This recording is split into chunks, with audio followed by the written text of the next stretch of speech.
Chapter 989. The lieutenant in old Tang armor chewed on the meaning of the two names but did not find anything special. Instead, he felt that they were not very particular and could not be used to scare people. Somewhat disappointed, the lieutenant raised the tip of his sword and pointed at the rough man. More than 20 spear-wielding infantrymen rushed forward. The young man on the horse had a calm expression. His right index finger lightly tapped the back of his right hand that was holding the reins. Just as the infantrymen were about to stab the man and the horse into hedgehogs, a rider rushed out of the palace. A thunderous roar tried to stop the infantryman's charge. However, there were still two strong infantrymen who could not stop in time and quickly thrust out their iron spears. Then, with a bang, the two guards flew back along with their spears. It was as if their chests were pierced by a powerful arrow. They exploded into a large pool of blood and fell to the ground dead. The Tang Jiao lieutenant had good eyesight and knew his stuff. If he wasn't a martial path master, he would have dug out his eyeballs to see how the linen-clothed ranger killed without leaving a trace. He turned his horse around and respectfully bowed to the general who rushed out of the palace gates. He cupped his fists and said, "I greet the East Conquering General." The middle-aged general who was respectfully called the East Conquering General glanced at the face of the infantryman. He noticed that there was a hint of mockery at the corner of the man's mouth. This rough man actually blushed. This general of his was naturally wild. The lord of Qingcang, Kai Junshan, gave him an official position and rewarded him with some second-grade or third-grade official titles. In any case, he did not need a single copper coin from Kai Junshan.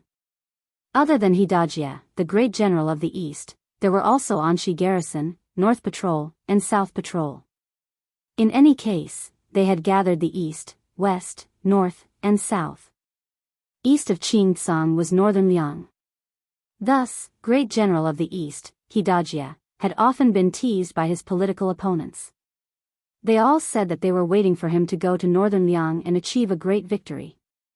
In name, Hidajia was a general, but in reality, he only had 1,500 soldiers and horses under him.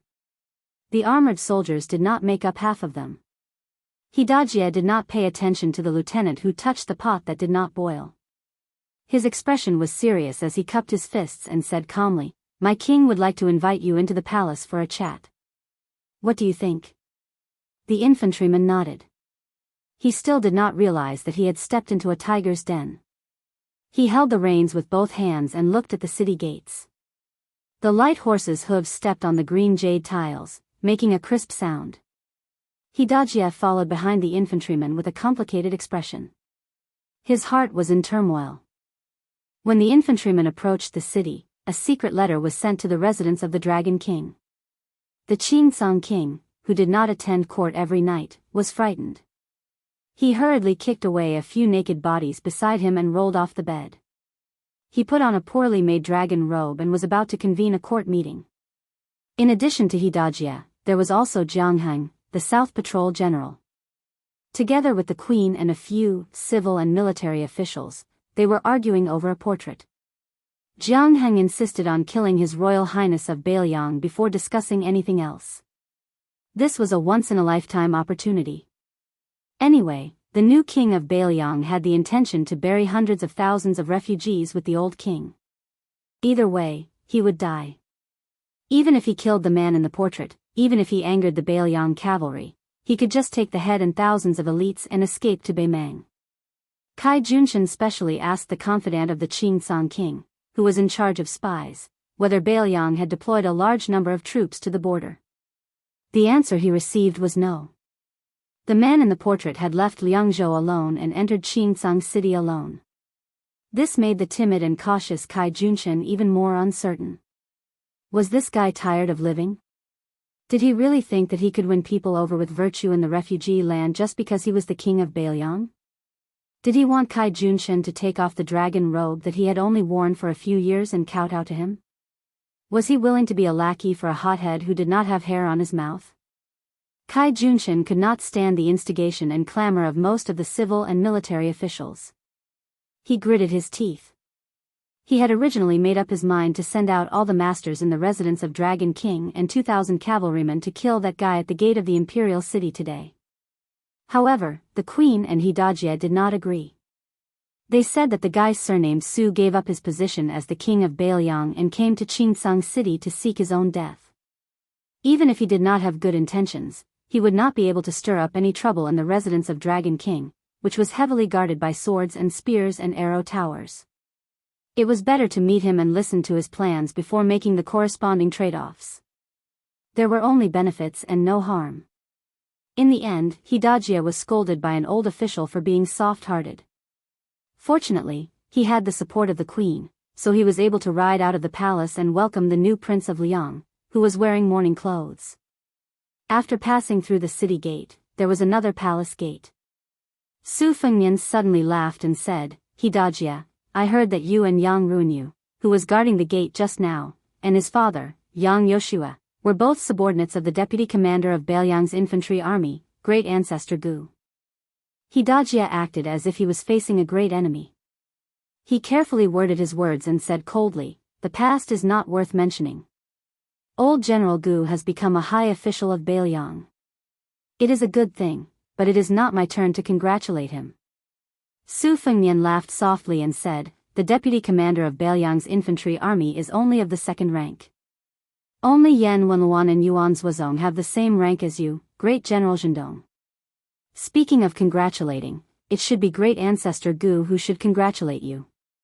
Hidajia, who was ridiculed to the extreme, snorted coldly. The palace gate opened and a dozen people walked out. The official embellishments were either red-crowned cranes, golden pheasants, or unicorns and lions. The one in the middle was not Kai Junshin, but a noblewoman wearing a phoenix coronet and a red robe. It was hard to say what kind of motherly style she had, but the thumb-sized pearls hanging all over her body were very valuable. If this group of aggressive fellows were in Liang, their entire family would have been exterminated just based on their overbearing attire. There were 2 arrow towers built inside the palace wall. Soon, someone drew their bow and shot an arrow, giving Su Fengnian a show of strength. It was the long-lost Shishu chain arrow, the mother and son linked heart arrow. The 2 arrows were of different lengths and were shot at Su Fengnian's face. The mother and son linked heart arrow was only an entry-level archery skill in the Shishu chain arrow. Su Fengnian flicked his sleeve and caught the 2 arrows. He held them horizontally in front of his chest and broke them inch by inch and threw them on the ground. He saw the Southern Patrol General Jianghu, who was known as the #1 master of Qingsang, pull out his saber, walk down the stairs and swagger towards him. Su Fengnian turned to Hidajia and laughed, "Is this how you treat your guests in Qingsang?" Hidajia said with a straight face, "Whether it is a toast or a punishment depends on your ability." Chapter 990. Su Fengnian smiled and dismounted from his horse. Jianghu was like a wild horse that had escaped from its reins. He charged straight at Su Fengnian with his saber. His momentum was overwhelming. However, when he was 10 feet away from the young lord of Northern Liang, everyone saw an incredible scene. General Zhang's saber art was like a rainbow. It was beautiful and murderous. It was obvious that he had gained the upper hand by showing his strength. However, before he could even touch the rough guest's body with his saber, streams of scarlet blood began to emerge from his body like fountains. This was the miserable scene of a warhorse crashing into the Mo saber formation. The bystanders felt baffled, but the Southern Patrolling Grand General himself felt as if he had fallen into the clouds and mist, complaining incessantly. He hastily stopped the saber momentum that was tantamount to suicide, and was about to decisively retreat to evade the edge of the saber. His body was pierced with 6 holes by the invisible sharp weapons. He did not know who to complain to. Could it be that the young man in front of him, who had both hands in his sleeves and was clearly 2 feet away from the twin sabers at his waist, was a master of secret weapons who was proficient in the sleeve universe? Jianghu originally wanted to gain some face for the Dragon King residence so that the Azure Kingdom could bargain with the Biyao. Now, he gave up on this thought and thought that stopping the bleeding was the most important thing. However, everything in front of him turned black and the South Patrolling General had no more words to say. Su Fengnian held Jianghu's head that was dripping blood on the ground with one hand and the headless body with the other. He threw it up and smashed it onto the watchtower where the archer was at. Instantly, the fence shattered. The East-conquering general Hidajia behind Su Fengnian swallowed his saliva. He couldn't help but feel sad for Jianghu. He had never gotten along with Jianghu, but Jianghu died in just one exchange. Who knew if the next one would be Hidajia, who he hadn't even reached Master Realm yet. Su Fengnian threw the head and it rolled all the way to the bottom of the stairs. He smiled and said, "You don't want to do it the easy way, but you want to do it the hard way." Hidajia's face was really ugly and he got off the horse silently. Su Fengnian raised his voice and slowly walked forward. "Tell Kai Junshen to get his ass out here.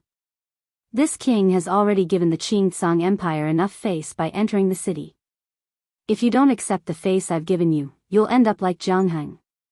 The fox-like woman who was dressed as the empress of a country raised her arm. Behind her, no less than 200 armored guards rushed out and stood in formation at the bottom of the stairs. Almost at the same time, numerous archers appeared on the palace walls. There were also more than 10 old men who looked like they were guarding beside the woman. The elites of the residence of Dragon King had all come out. Su Fengnian looked around. The gate of the royal palace had been closed. Outside the gate, hundreds of soldiers with spears swarmed into the city. It seemed that they had made up their minds to close the gate and beat the dog. The woman pushed away a squire who was carefully guarding in front of her and glanced at the head at the bottom of the stairs. She raised her head and smiled coquettishly. "King of Biyao, Qingtsang's hospitality is not small, is it? If you can still take it, I respect heroes the most. What's wrong with helping you bathe and change your clothes?" Su Fengnian gestured with his finger, indicating for the residents of Dragon King to make their move. The first batch of 30 armored soldiers surrounded and attacked. Su Fengnian crossed his arms in front of his chest and remained indifferent. With a crash, the first batch of 30 heads that formed a circle were thrown high into the air. The second batch of armored soldiers did not have time to stop and their heads flew into the air again. These two batches of people were cut off from their shoulders as if they were being twirled and swung by a child to cut rice. The beautiful woman who looked like the most beautiful courtesan in a brothel was truly ruthless. There was no fear on her pretty face as she ordered, "Continue to attack. All captains, draw your swords and supervise the formation. Those who retreat without permission will be killed without mercy. After this, their families will be exterminated. The person who obtains the greatest merit today will be given half of the property of the Southern Patrol General, Jianghu." Su Fengnian closed his eyes and concentrated. After the 3 batches of armored soldiers were all decapitated, they learned to be smarter. The encirclement became thinner and thinner, but they still could not escape the fate of losing their heads. Fortunately, the number of casualties was quickly replenished by the armored soldiers within the palace. The square between the palace and the imperial city was still increasing in number. An old swordsman with a goatee approached the woman and reported softly, "Queen, it should be an extremely rare flying sword technique in the Jianghu. If I am not wrong, it is somewhat similar to the Wu family's sword tomb." The woman frowned. "I don't care if it is a flying sword or not. I just want to know when this kind of suicidal behavior will end." The goateed swordsman glanced out of the corner of his eye at the woman's chest. His Adam's apple moved slightly, but his words were still respectful and reverent. Compared to his superior flying sword technique, this child's internal energy cultivation isn't that shocking. This old man guesses that after 200 or 300 people die in battle, this fellow will be an arrow at the end of its flight. At that time, Her Majesty the Queen will have external experts charge in recklessly, and they should be able to accomplish something. The Queen sneered, "Just external experts may not be enough. I feel that I need the help of a sword expert like you to hold the line." The short and thin old swordsman smiled embarrassedly. "The Queen is right. In order to solve the Queen's problems, Mao Bishan will not hesitate to go through water and tread on fire." A tall and sturdy man with a long sword on his back crossed the threshold of the palace and walked to the side of the woman. He stood on the left and right of Mao Bishan, who was also valued by the residents of Dragon King, and said in a low voice, "Your Majesty, after the flying sword technique of the Wu family's sword tomb enters the mysterious realm, there is no need for too much internal energy to support it. With a thought, the flying sword will arrive. It is not wise to die like this. Mao Bishan clicked his tongue. Oh, Gu Feiqing, when did you become so familiar with the Wu family's flying sword technique that is not taught to outsiders? Could it be that you have been hiding all these years and your surname is not Gu but Wu? You have the same background as the peach blossom sword god and are the illegitimate son of a sword immortal in the sword tomb? Gu Feiqing did not even look at this old man who had been expelled from a famous Taoist sect. He said calmly, I am only passing on the original words of Great Master Tang of the palace. Upon hearing the title of Great Master Tang, Mao Bishan immediately kept quiet out of fear. Those who were in power at the moment in Qingcang knew that Kai Junshan's success was due to the queen, Yu Ruru, who was good at recommending herself. Kai Junshan started from a homeless person in the past 20 years and worked under 4 powerful people.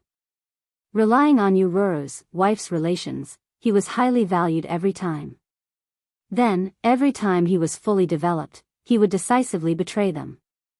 In the land of homeless people, there was a saying, thousands of snow and pear swords, for surnamed slaves who betrayed their wives. However, if it was only Yu Ruru who had a soft waist, Kai Junshan would not have been able to achieve what he had today. Many years ago, he met a noble whose surname was Tang. He learned many different things and his martial arts realm was unfathomable. The original Qingcang city lord, Wan Shandong, if it wasn't for the Tang guy who captured him at the last moment, Kai Junshan would have been killed. This great bodhisattva was respected by the couple as the old master and he had not fought in recent years. Apart from that, the Dragon King residence had 2 other masters whose cultivation was unfathomable. For example, Mao Bishan was close to grade 2 master. Every time he saw the 3 of them who were of different ages, he would feel fear. Su Fengnian opened his eyes and reached out. He used his qi to grab an iron spear. He had lost his patience and wanted to break into the palace. In the land of homeless people, only knowing how to kill people could not accomplish anything. However, if one did not know how to kill people, then one could not do anything. Chapter 991. When Su Fengnian walked towards the palace gates with his spear, the soldiers below the steps breathed faster. Fortunately, the mistress of the residence of Dragon King, Queen Yu Ruru, did not let them die. She smiled gently and said, since the king of Biyao wants to enter the palace, then I will make way for the king of Biyao. Mao Bishan and the other Jianghu lackeys all carefully protected the queen and made way for him to enter the palace. Su Fengnian walked up the steps and crossed the threshold. Yu Ruru looked at the back of the handsome man and smiled. The square inside the palace was paved with dark green stones. 2 rows of short peach trees were planted at the foot of the wall. It was unknown what species they were, but they bloomed much earlier than in Jiangnan. The trees were short but had large flowers. The color of the flowers was not the common pink of the Central Plains. The flowers were gold and purple, and the branches were red. It was a sharp contrast to the dark green stones. One could vaguely see many scabbards hanging from the peach trees. When Su Fengnian walked into the square, the Mother of Heaven, Queen, was sitting on the threshold. She leaned against a pillar, her long skirt dragging on the ground. She turned her head and smiled at the new Prince Liang, who could be called a hothead. Mao Bishan and Gu Feiqing looked at the queen's posture and were surprised. They did not believe that the residents of Dragon King would bow to Biyao like this. Although the 2 of them were guests of high status in the residence of Dragon King, they rarely came into contact with confidential matters. However, this was not strange. Even Mao and Gu Feiqing felt that it was natural. The head of a family spent money to buy a dog to guard the house, not to involve it in the housework. Su Fengnian walked to a large stone in the center of the square and used the bottom of his spear to knock on the stone. The sound was sonorous and powerful. Only a tall old man in a goat fur hat walked out of the throne room. Su Fengnian still did not see Kai Junshan's figure. He looked up at the empty-handed old man and said, Tanghua Embassy, Liang Zhaogo, a top spy. Proficient in qi training and sword formation. I heard that Wan Shandong died at your hands. The exposed old man looked at Su Fengnian and said in a loud and clear voice, Wan Shandong was only a spy placed in Qingcang by Beiyao's aide, Li Shan. He deserved to die. A cluster of gorgeous peach blossoms shook violently and a person fell heavily from the tree.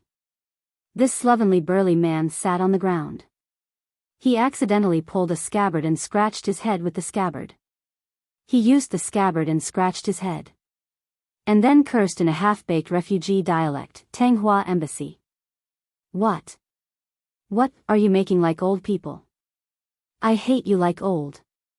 If you want to fight, hurry up. Su Fengnian glanced at the middle-aged man and frowned.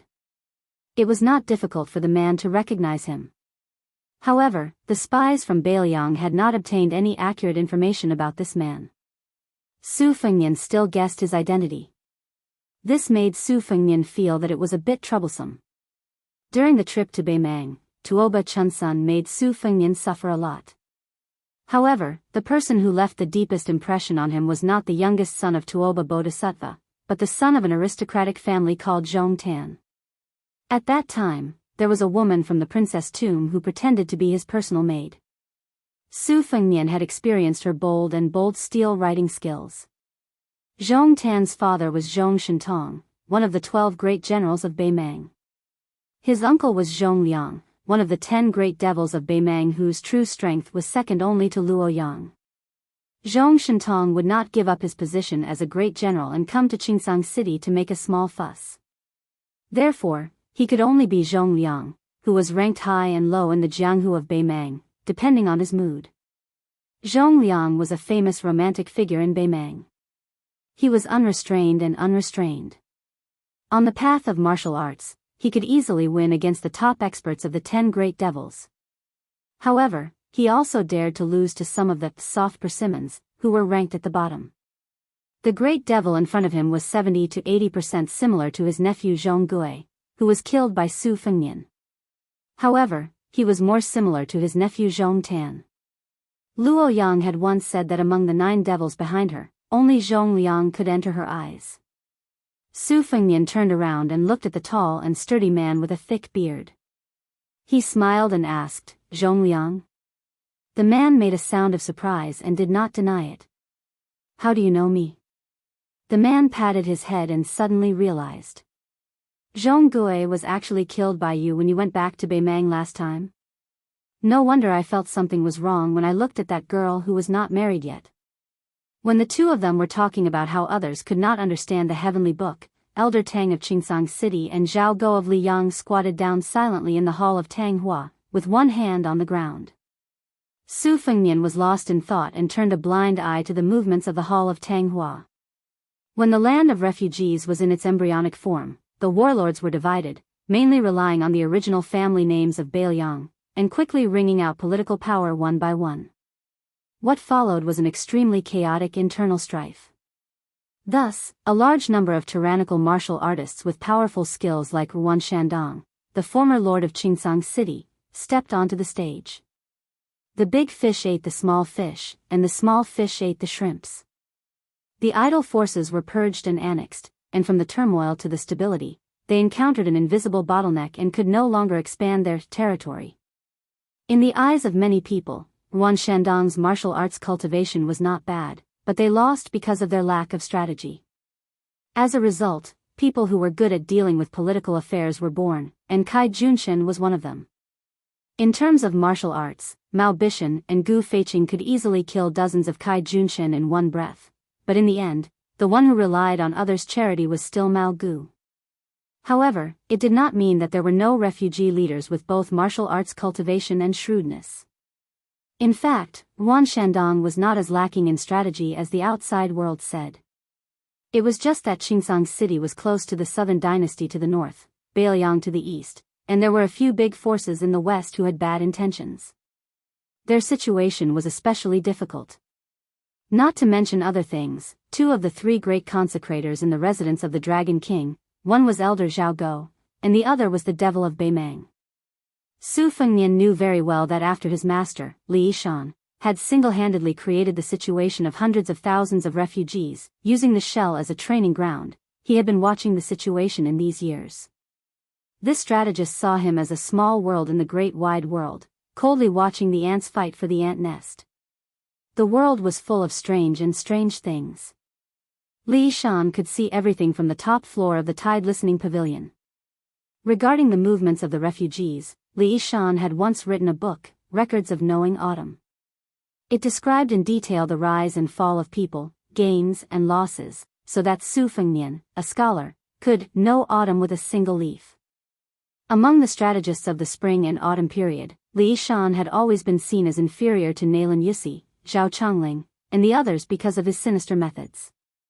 He received the nickname of Poison Scholar. Many Beiliang old generals even blamed the fact that the general was not willing to establish himself as the emperor and rule on Li Shan's short-sightedness after Zhao Changling's death. As to the truth, probably only people like Huang Longsher, Yuan Benshi, and Nailan Yusi could see through it and have the qualifications to make a conclusion about Li Shan.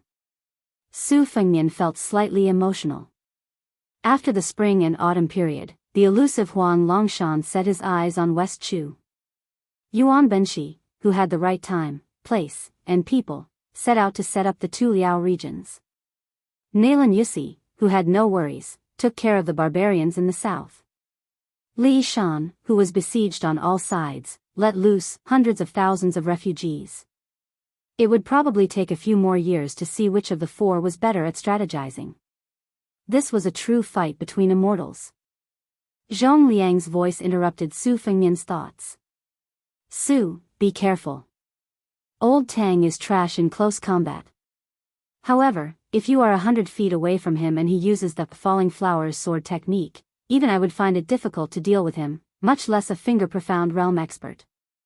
Zhong Liang quickly smiled and said, the reason I am telling you is because I am afraid you will accidentally die early. I do not have the face to take your head back and ask for a reward from Her Majesty the Empress. In the Battle of the Reed Marshes outside Xiangfan City, Wei Shuyang of the Way of the Nine Pecks of Rice had once used a Daoist sword formation to break through the red armor of the Talisman Generals. Even Ancestor Lu had called this an interesting matter for those who wanted to not open a cave. Naturally, it could not be underestimated. Su Fengnian exhaled softly, waiting to see what would happen. Chapter 992. It was easy for Zhong Liang to pretend to be a good person without spending a penny. However, Su Fengnian did not dare to take it lightly. If the sandpiper and the clam fought, the fisherman would benefit. As long as the big devil of the Zhong family could kill him in Qingsang City, it would be a great contribution to Beimang, no matter what method it used. Therefore, Su Fengnian not only had to pay attention to the qi-controlling sword formation of Tang Huaguan, but he also had to pay attention to Zhong Liang, who might take advantage of the situation. Moreover, there was still a consecrator of the residence of Dragon King who was unwilling to show up. Tang Huaguan pressed one hand on the ground and slowly pulled it up. Then, the sword hanging on the peach tree began to shake. Without exception, the tips of the more than 40 unsheathed swords hanging on the branches all pointed at the uninvited guest in the center of the square. Tang Huaguan's free hand began to make sword gestures. The gestures were so fast that it was dazzling. Since Su Fengnian had personally experienced the skills of the group of immortals from the Guanyin sect of the South Sea in Yuyan Mountain, he had been paying attention to the path of training qi. Tang Huaguan's method of condensing qi to kill ghosts at this time should be the ancient Taoist unique skill of the Earth Lung Mountain, Silent Thunder. Purple lightning lingered around Tang Huaguan's 5 fingers. Although it was naturally much weaker than the thunder pool that Master Lu Hao had created, it was more than enough for him to be a consecrator in Qingsang City. Logically speaking, qi cultivators were like catapults used to attack a city. The power of long-range attacks could be said to be invincible. The right way to do it was to find a chance to fight with them in close quarters. If he just took a beating, he would only be exhausted. Su Fengnian's calm posture made Yu Ruru and the others on the other side of the door sneered at him. They regarded him as a fledgling who only had cultivation but did not know the depth of Jianghu. It was just a layman watching the fun. Experts like Zhong Liang who knew the ropes did not have any sarcastic smile on their faces. This made Queen Yu, who was best at observing people, somewhat uncertain. Mao Bishan and Gu Feiqing were both swordsmen who had made a name for themselves in the scarlet blood of the refugee land. Compared with the swordsmen in the Central Plains, they were much more genuine. At this time, they saw the strange scene of consecrator Tang's fingers twirling thunder. They could not care less about the scheming in the past. Mao Bishan asked softly, "That guy just watched Consecrator Tang's power to the peak, is so arrogant, he is so heavy, have something to rely on, or he is ignorant." Gu Feiqing said in a solemn tone, "This vassal lord has a bad reputation. But since he can make that villain Tu leave Bailiang on his own initiative and successfully inherit the throne, I think he is not the superficial person that the outside world says. The former is more likely. Consecrator Tang's technique is mysterious. The king of Bailiang may not be unable to fight him. It is hard to say who will win." Mao Bishan also came to his senses. He twisted his beard and nodded, saying, "Indeed. As long as the brain has not been kicked by a donkey, no one will come to the Qingtsang Empire to deliver a good head. I think that the one surnamed Su either has an expert secretly looking after him, or his cultivation is really deep. Not only does he have the sword-controlling technique, but he also has his trump card. TSK, I really didn't expect that Tu, who is only a second-grade martial master, would have two good sons who are better than him. Heh, if you ask me, with this talent and the tide-listening pavilion's arsenal, why should he be the king of Bailiang? Wouldn't it be better for him to roam the Jianghu? He can also make the Zhao emperor feel at ease. Maybe he will be happy and give him a golden plaque with the title, #1 in the world. Old Wang likes to claim to be #2. In this way, both of them will be justified." When the Queen of Yu heard this kind of ignorant tone that was similar to a country bumpkin's, she rolled her eyes charmingly. Women were blessed by the heavens and could throw a seductive charm when they rolled their eyes. When Mao Bishan caught a glimpse of the Queen's coquettish eyes, he was almost scared out of his wits. He moved a few steps closer to the door. The woman was sitting on the doorstep. Looking down from a high vantage point, honored guest Mao could clearly see the two creases on the woman's chest. Although Mao Bishan's addiction to women in this lifetime was even more difficult to part with than practicing the sword, he had not reached the point where he would forget his life in the face of beauty. He only dared to look at the green-skinned queen right in front of his eyes. Even if Yu Ruru had stripped naked and stood in front of him, no matter how much Mao Bishan lusted after her, he would not dare to touch her. This was the power that was more powerful than any swordsmanship in the world. Mao Bishan learned of this very late and realized it. That was why he would rather be the head of a chicken than the tail of a phoenix. He did not fight for the ranking of the Jianghu experts in his hometown in the old Dongyue. Instead, he came to the land of refugees to help the residents of the Dragon King. Chapter 993. The tip of the sword pointed at the spear. The young man's sheathless sword finally broke free from its shackles and left the peach tree. It pressed down towards the center of the square from the east and west. The hanging swords left their branches and cut off many faint golden and purple petals. It was a beautiful scene. The brilliance of the 40 swords was similar to the lightning that surrounded the Tanghua pavilion's palm. Su Fengnian was a bit regretful. The flying swords that Dong Tai gave him outside the Shenwu city were destroyed by the human cats. There was a gap in the 24 hours. His lightning sword formation also lost a lot of power. Otherwise, don't look at how aggressive the Tanghua pavilion's lightning sword formation was. Su Fengnian didn't even need to use the iron spear to move. Using a sword formation to defend against a sword formation, his shield was definitely stronger. Old spy Zhao Guo's spear had no effect. In fact, the essence of the 12 Lingxi sword tomb flying swords was not in the flying swords themselves, but in the sword intent and secret technique that each sword contained. This was an epiphany he had gained when he observed the alternation between day and night on the top of the Dunhuang city tower. Later on, he obtained the Great Qin sword behind the Yellow River Dragon Wall. The 12 Lingxi swords were divine Rui, so he could just destroy a few of the flying swords and rebuild them. Although he had an agreement with the Guanyin sect's Qi refining grandmaster, Dripping Water, and the charcoal girl that sold charcoal, he needed to use the ancient sword that was made of the same material as the wooden horse to forge the 81 talisman swords in Yuyan Villa. Logically speaking, even if he did not use the ancient sword buried in the mausoleum, he could still cut off some of the talisman generals in red armor from the Reed Marsh and Iron Gate Pass and use them to forge the 12. However, Su Fengnian had other plans. In Liangzhou, he had entered the extremely hidden Biyao machine-making bureau several times. Using his identity as His Royal Highness and the new king of Biyao, he ordered the machine-making bureau to put down all the work at hand and start a huge project under the leadership of the Master of Moism. However, second sister and Chu Lushan had no right to ask about this secret. After Su Weisheng, who had some master-disciple relationship with the Master of Moism, entered Wutongan, he completely left the machine-making bureau and handed it over to Su Fengnian, who liked to play at the machine-making bureau since childhood. Naturally, no one knew about the young king's plan. Even though Su Fengnian had only been practicing his saber, cultivating his will, and secretly practicing his swordsmanship for the past few years, other than the daughter of the spear immortal Wang Xiu, the instant spear, Su Yanbing, and Han Laoshan, the two spear experts who could be ranked in the top 3 in the world, he had been influenced by them. Even with an iron spear in his hand, he was still able to make a whistling sound like the wind with the momentum of a thunderbolt. Every time the spear struck out, he would directly smash a sharp sword that was close to him. More than 40 thunder sword talisman swords were as weak as paper under the strike of the iron spear. Not only was Tang Huaguan's expression solemn, but the two guests, Queen Yu Ruru and Mao Gu, also had their eyes opened. Zhong Liang was still calm and composed. The peach blossoms around him were torn apart by the sword aura and danced all over the sky. He casually picked up a few petals in front of him and threw them into his mouth to chew.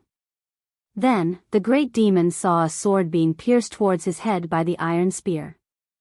The Beimang expert, whose mouth was full of peach blossoms, sneered vaguely and allowed the flying sword, which was tainted with the aura of the talisman, to stab straight towards his head. He did not expect that when the tip of the sword was about to touch Zhong Liang's glabella, not only did Zhong Liang not move at all, but there was also not even the slightest flow of qi. The flying sword actually spun around cheerfully like a swallow returning to its nest. It kept circling around Zhong Liang's shoulders until the spiritual qi on the sword dissipated and it fell to the ground. On this point, not to mention Yu Ruru, Mao Bishan and Gu Feiqing, the two sword experts, even the qi cultivator Tang Huaguan could not understand the mystery. Only Su Fengnian knew. There was once a rumor in the Jianghu that there was a dragon girl in the South Sea whose swordsmanship was godly. The wind was strong and the waves were fast, and her sword could travel 10,000 miles. The barefoot young woman, nicknamed the Charcoal Girl, had once shown such a skill that was similar to Zhong Liang's in Yuyan Mountain Villa. At that time, even Su Fengnian's flying sword, which had a complete sword embryo, was unusually docile and almost changed sides. It was all thanks to the Charcoal Girl's sword embryo, which was a once-in-a-century sword embryo. She was born to make famous swords feel close to her, as if they were meeting an old friend. Su Fengnian's original intention was to test the situation slightly and roughly confirm the strength of the demon. He did not expect Zhong Liang to be so honest and openly reveal his sword embryo talent. Tang Huaguan's lips moved slightly as he silently chanted a spell. He pressed down with both hands and the second wave of flying swords flew out from the depths of the residence of Dragon King. There were only 50 or so swords. However, Su Fengnian really had the capital to underestimate the scale of this sword formation. He once had a magnificent feat of borrowing swords from Yuyan Mountain Villa and used thousands of snowflakes as swords. Tang Huaguan's sword formation was originally based on talismans and spells.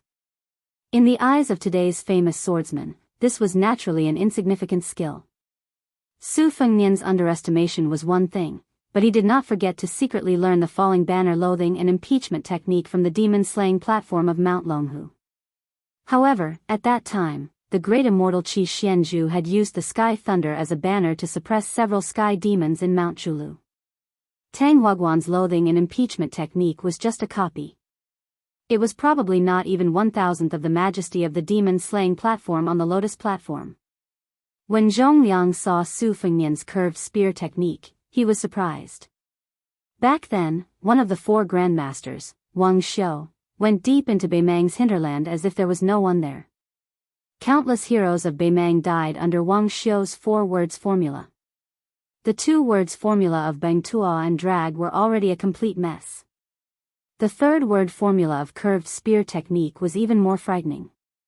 Zhong Liang had wandered the Jianghu for many years and his martial arts were especially diverse.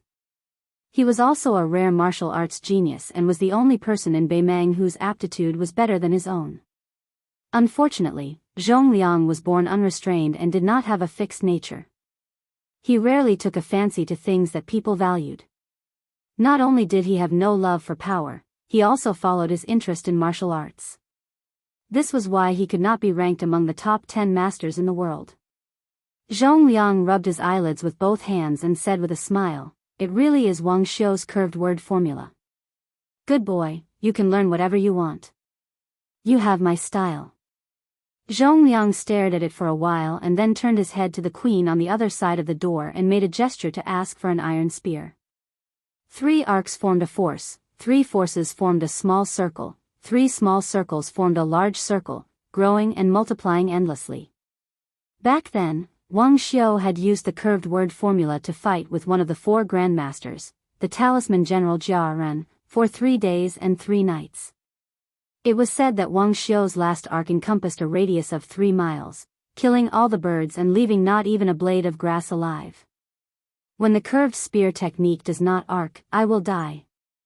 For the first time, Zhongliang, who had been hiding his identity in the land of refugees, felt an itch to fight. Su Fengnian's curved spear technique contained the collapsing thunder technique and the dragging spear technique. The horizontal and vertical sword formations of the Tanghua Pavilion could not withstand it. Su Fengnian's curved spear technique had already covered the entire square. Yu Ruru and the others could only see the peach blossoms spinning rapidly along with the dense gang qi. Su Fengnian twisted the spear around his body and used the Beimang demon Lord Duan Bo, Er's famous lightning spear technique. Internally, he used the qi-controlling technique of the Wu family's sword tomb, and externally, he used Wang Xiu's collapsing word formula to throw the spear at the great consecrator of the residence of the Dragon King. After throwing the spear, Su Fengnian narrowed his eyes and felt a little incredulous. This old consecrator's desperate actions were too hasty. Other people would be desperate to escape, but this old spy Zhao Go actually held his sword without any regard for his life and allowed the spear to pierce through his abdomen. Like an arrow at the end of its flight, he leapt up and stabbed at Su Fengnian. Su Fengnian leaned to the side to avoid the sword. He gently stretched out an arm that was faintly wrapped in red silk and pressed down on Tanghua Pavilion's head, forcing him to kneel in front of him. Before dying, Tanghua Pavilion, who was bleeding from his 7 orifices, moved his lips with difficulty. There was no hatred in his eyes. Instead, there was a sense of relief. The old man silently uttered his last words. 2 words. Childish.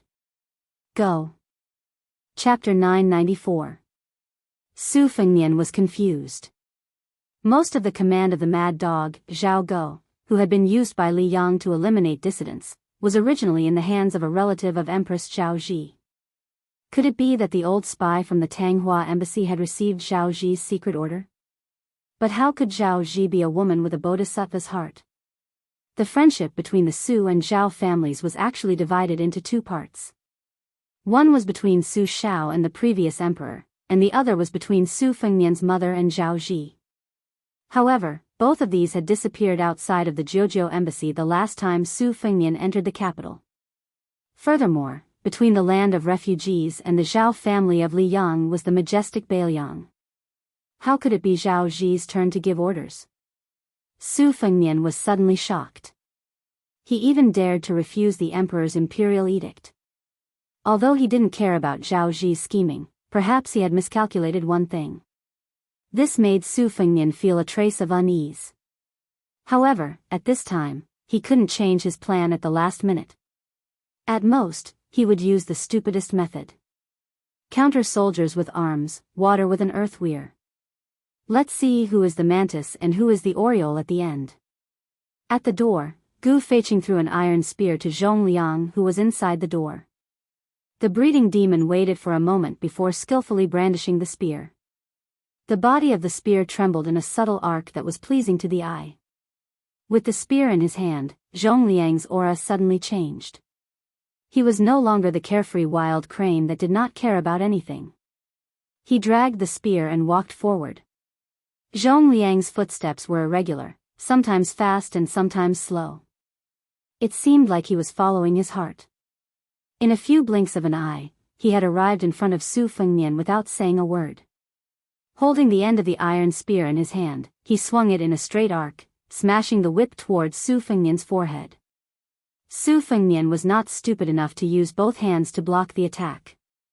The iron spear in his hand, which was of the same standard as Zhong Liang's, drew an arc diagonally. Under the collision of the two spears, Su Fengnian immediately threw the iron spear out of his hand.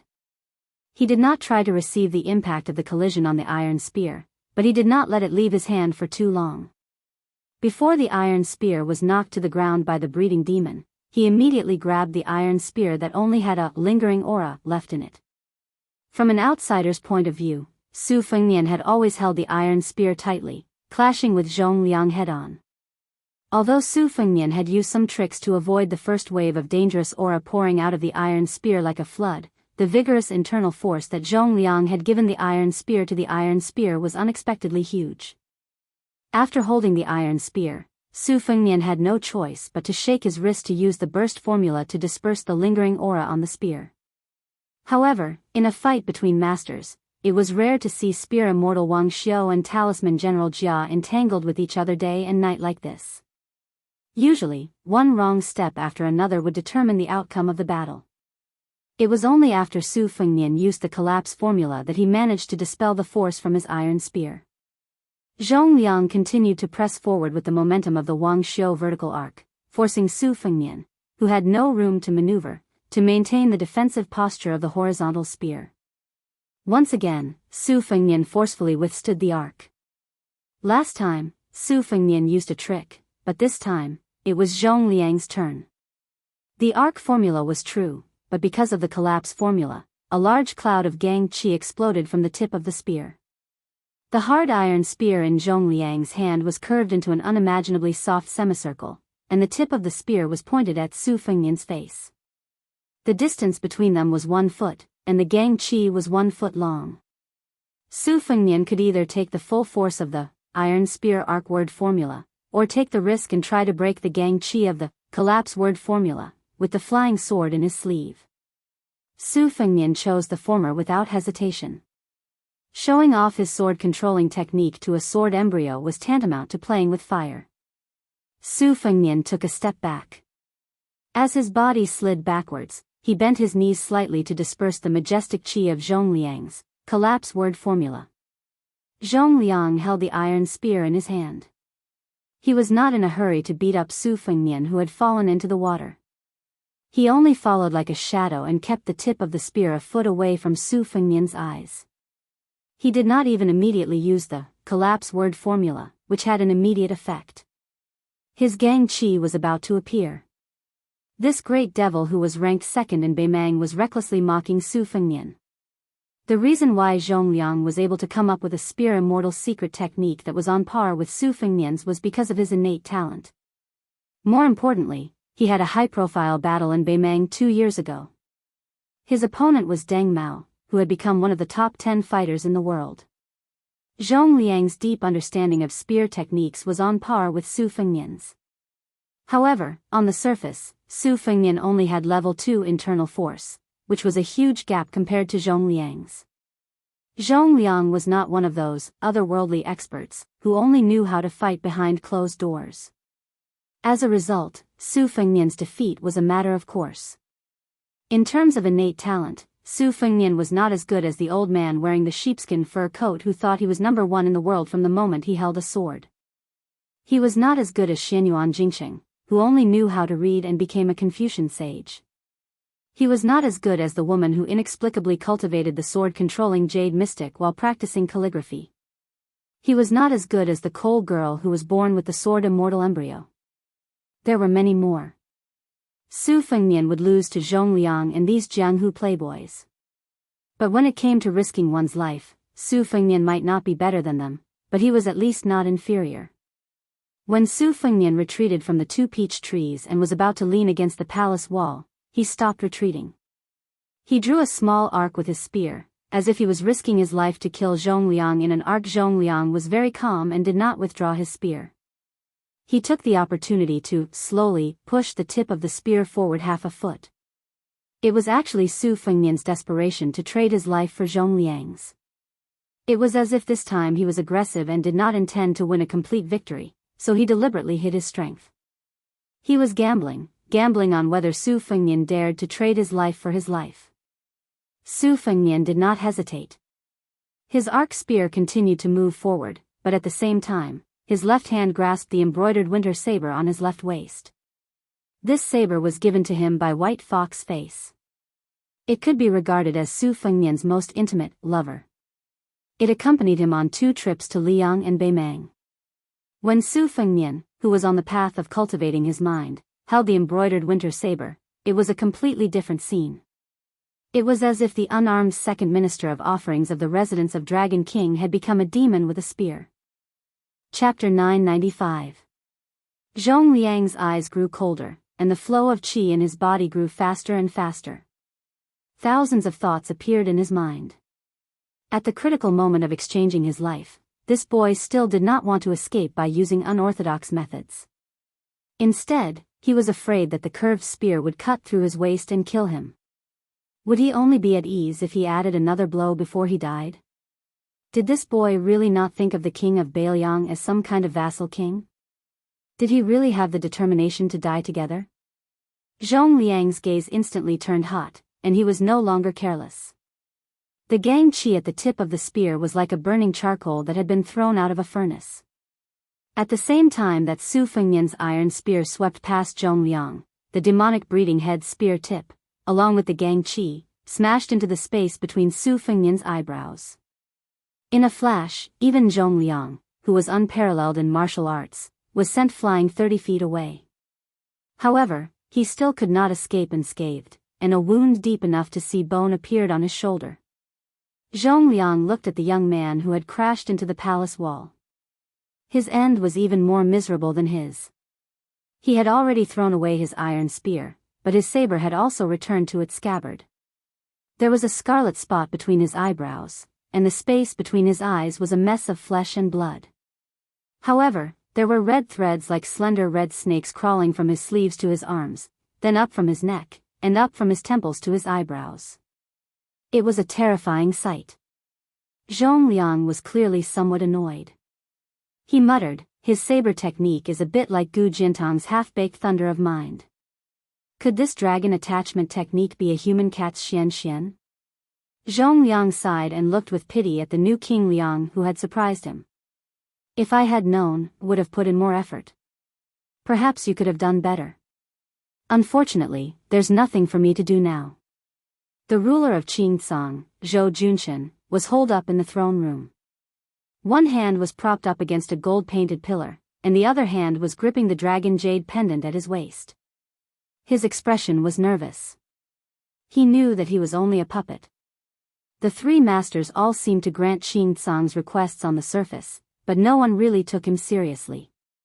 Zhou Junshan stared at the back of an old man with his hands tucked in his sleeves. The old man was the 3rd master of the house. He was from Nanjiang and was proficient in poisons and witchcraft.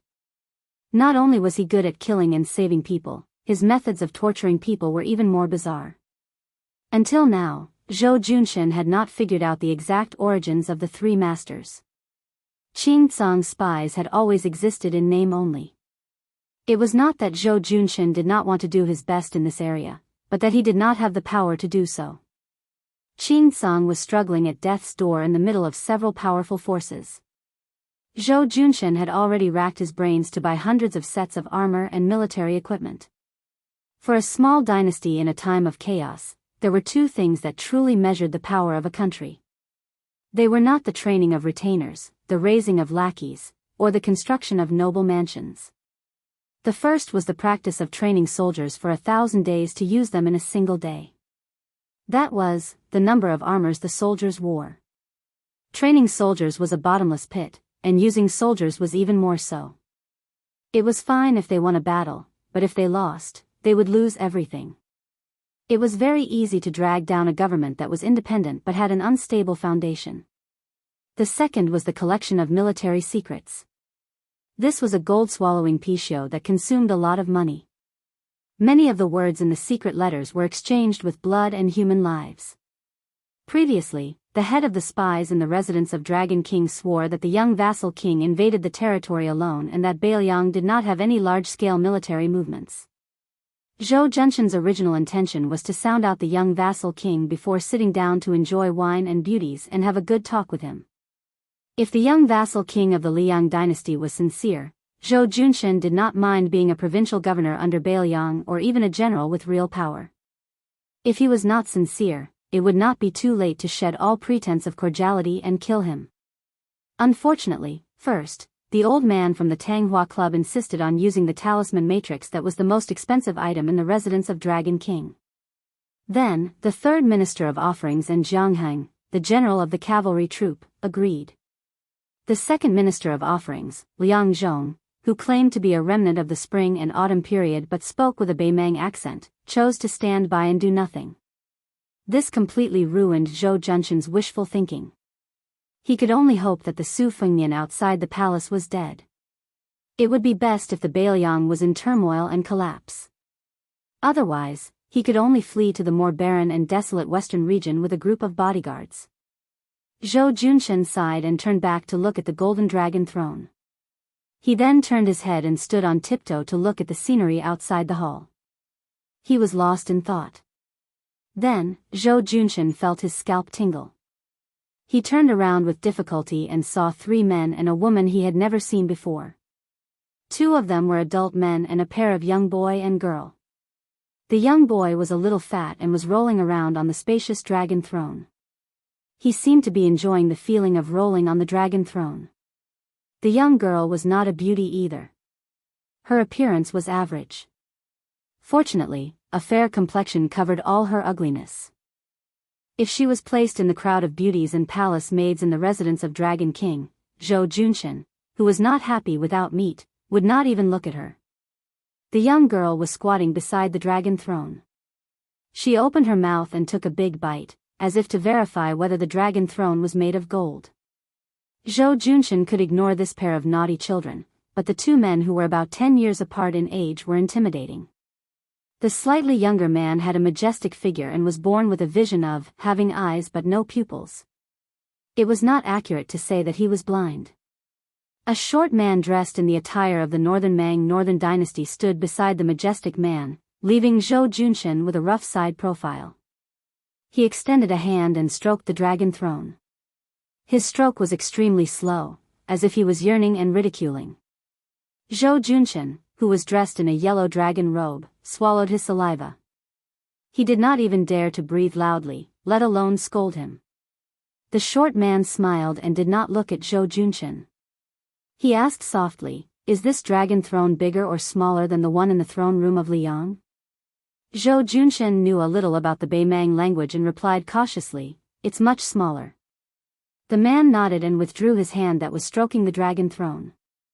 He turned to face Zhou Junshan. Half of his face was covered with scars. He rubbed the scars on his face with his thumb. Seeing this scene, Zhou Junshan remembered a rumor and was shocked. He staggered back a few steps. When the Northern Liang cavalry went the furthest north, there was a young military genius from the Northern Mang who was born in the Northern Dynasty's imperial family. He pushed the roaming cavalry's invasion and plundering to the extreme, and with a small number of troops, he beat the 2 great generals of Liang who were still alive on the eastern front until their faces were covered in grime. In the end, he dared to rush to the western front to provide assistance, and had several direct confrontations with the Northern Liang cavalry that were like a hot knife through butter. Not only did he not fall into a disadvantage, he even had a slight advantage. This continued until he was at a place called Pure Gold, where he was set up by Li Shan to the point of death. He was entangled by a fatty surnamed Shu who was also adept at lone troops and roaming cavalry. Both sides had 3,000 cavalry each. They circled around each other and attacked each other, slaughtering each other for an entire 800 li. In the end, this Northern Mang sect's general did not have a single soldier left, and the one surnamed Shu was not much better off, only having 80 or so cavalry left. That battle to the death that shook the millions of troops on both the eastern and western fronts was not enough to make the final decision, but it was enough to make all the generals sigh in admiration. At the same time, this ordinary-looking man was the most proper descendant of Beimang. He was the younger brother of Murong Empress from a different mother, Murong Baoding. Murong half-faced Buddha was all thanks to the current Bailiang Protector General Chu Lushan. This person was not only a great genius in the art of war, he was also fully deserving of the title of martial prodigy. He was not at the Great Vajra realm, but he was better than the Great Vajra realm. He had an invincible golden body and was a white-clothed monk comparable to the two Zen temples. Murong Baoding, the head of the Beimang Orange Prefecture, saw Zhou Junshan's cowardice and laughed. "You recognize him?" Then the short man pointed at the handsome man with no pupils beside him. "You should be afraid of him. He is the leader of the Ruren Three Towns Cavalry, Hong Jingyan." Hong Jingyan? Although he had been demoted from the fourth world to the sixth world by the greatest demon in the world, wasn't the sixth world still an expert? Murong Baoding, who was also one of the top 10 experts in the world, was also here. What did it mean for the two of them to stand together in the Azure Continent? Zhou Junshan, who was very afraid of death, already understood that life and death were up to fate. There was only one thought in his mind: the king of Bailiang outside the hall is dead for sure. Chapter 996. Zhou Junshan was not surprised that Zhou Junshan had such thoughts. In his opinion, one of the best soldiers in the army of Bailiang, the villain too, had already betrayed Bailiang and became the free and happy king of Shu. Yuan Baixiong was now the commander of the cavalry, with a high position and heavy responsibility. He would not come to the refugee land to kill a chicken with a knife. Even Han Laoshan, the personal retainer of old King Liang's junior fellow apprentice immortal of spear, had become the general of Lingzhou or the deputy general. Thinking of this, Zhou Junshan felt a little sad. Compared to the young king outside the palace, he would not have a better ending. The young man risked his life alone and tried to show enough sincerity to recruit Qin Tsang. It was a good idea and there was a possibility of success. At least, Zhou Junshan believed that he would be tempted by a provincial governor or a general. However, Zhou Junshan reckoned that there must have been a fatal flaw in one of the espionage segments and the northern Mang knew about the heavenly secret. Otherwise, the short journey from Liangzhou to the Qingtsang would not have required the joint efforts of the Zhu province and the Ruren to mobilize so many people. The key point was that they had timed their movements so accurately. Thinking of this, Zhou Junshan found some joy in his misery. He thought to himself, "Our Qingtsang's espionage is like a piece of tofu. Your rich northern Liang doesn't seem to be any better." At the thought of being in the same boat as the king of Bailiang, Zhou Junshan's gloomy mood brightened a little. But when the Lord of Azure saw the scene in the main hall, her heart sank to the bottom. After the dragon chair was bitten by the girl like a hungry dog, she lost interest and stood beside Beimang Baoding, holding a delicately woven silk food bag and stuffing pieces of pastries that she bought from Beimang's Nanchao market into her mouth. The little fatty was like a money grubber with a brain problem, crawling and rolling on the dragon chair, pinching and pinching, his eyes shining. After jumping off the dragon chair, he wanted to carry it away. But how could a dragon chair that weighed 1,000 pounds be so easy to carry? The young man was obviously very angry. With his back facing Zhou Junshan, he spread out his hands and suddenly pressed them on the dragon chair's two dragon heads. The golden dragon chair that was shining with a golden light instantly melted into a large pool of golden liquid at an astonishing speed, as if ice and snow were being roasted by a raging fire. The golden liquid that was used as a cushion on the steps was burned into a dazzling fire. The little fatty's boots and trousers were burned into nothing, but he himself was not injured at all. The young man fiercely fell to the ground with a plop and grabbed a handful of golden liquid, his eyes greedy. When the golden liquid flowed down the jade steps, it was originally going to pass by where the girl, Murong Baoding, and Hong Jingyan were standing, but the girl coldly snorted, and then with her as the center, the boiling golden liquid froze into a circle of gold in the blink of an eye. The girl's body was shrouded in mist, revealing a hint of frost. The girl was still angry, probably because she was angry that the fatty of the same age was obsessed with money. She ignored the golden liquid under her feet that did not decrease in temperature and directly took a series of small steps, one foot stepping on the young man's butt, causing him to fall into the boiling golden liquid. The young man turned his head to glare at her, but he quickly turned his face back to the ground, his hands cheerfully continuously hugging the golden liquid above his head. The girl's cheeks were puffed up as she chewed on some stiff pastries. She stepped on the fat boy's fat and ugly buttocks one by one, splashing a large amount of golden liquid. The golden liquid condensed into golden ice cubes of different sizes in midair, falling into the golden liquid and melting again. Seeing this, Zhou Junshan's face turned pale as if he had seen a ghost in broad daylight. Where did Beimang find such a pair of water and fire freaks? Murong half-faced Buddha and Hong Jingyan were enough to turn Qingcang City upside down. With the addition of this pair of demons of unknown origin, not to mention the small Qingcang City, they could even kill their way in and out of the heavily guarded prince's mansion in Mount Qingliang several times.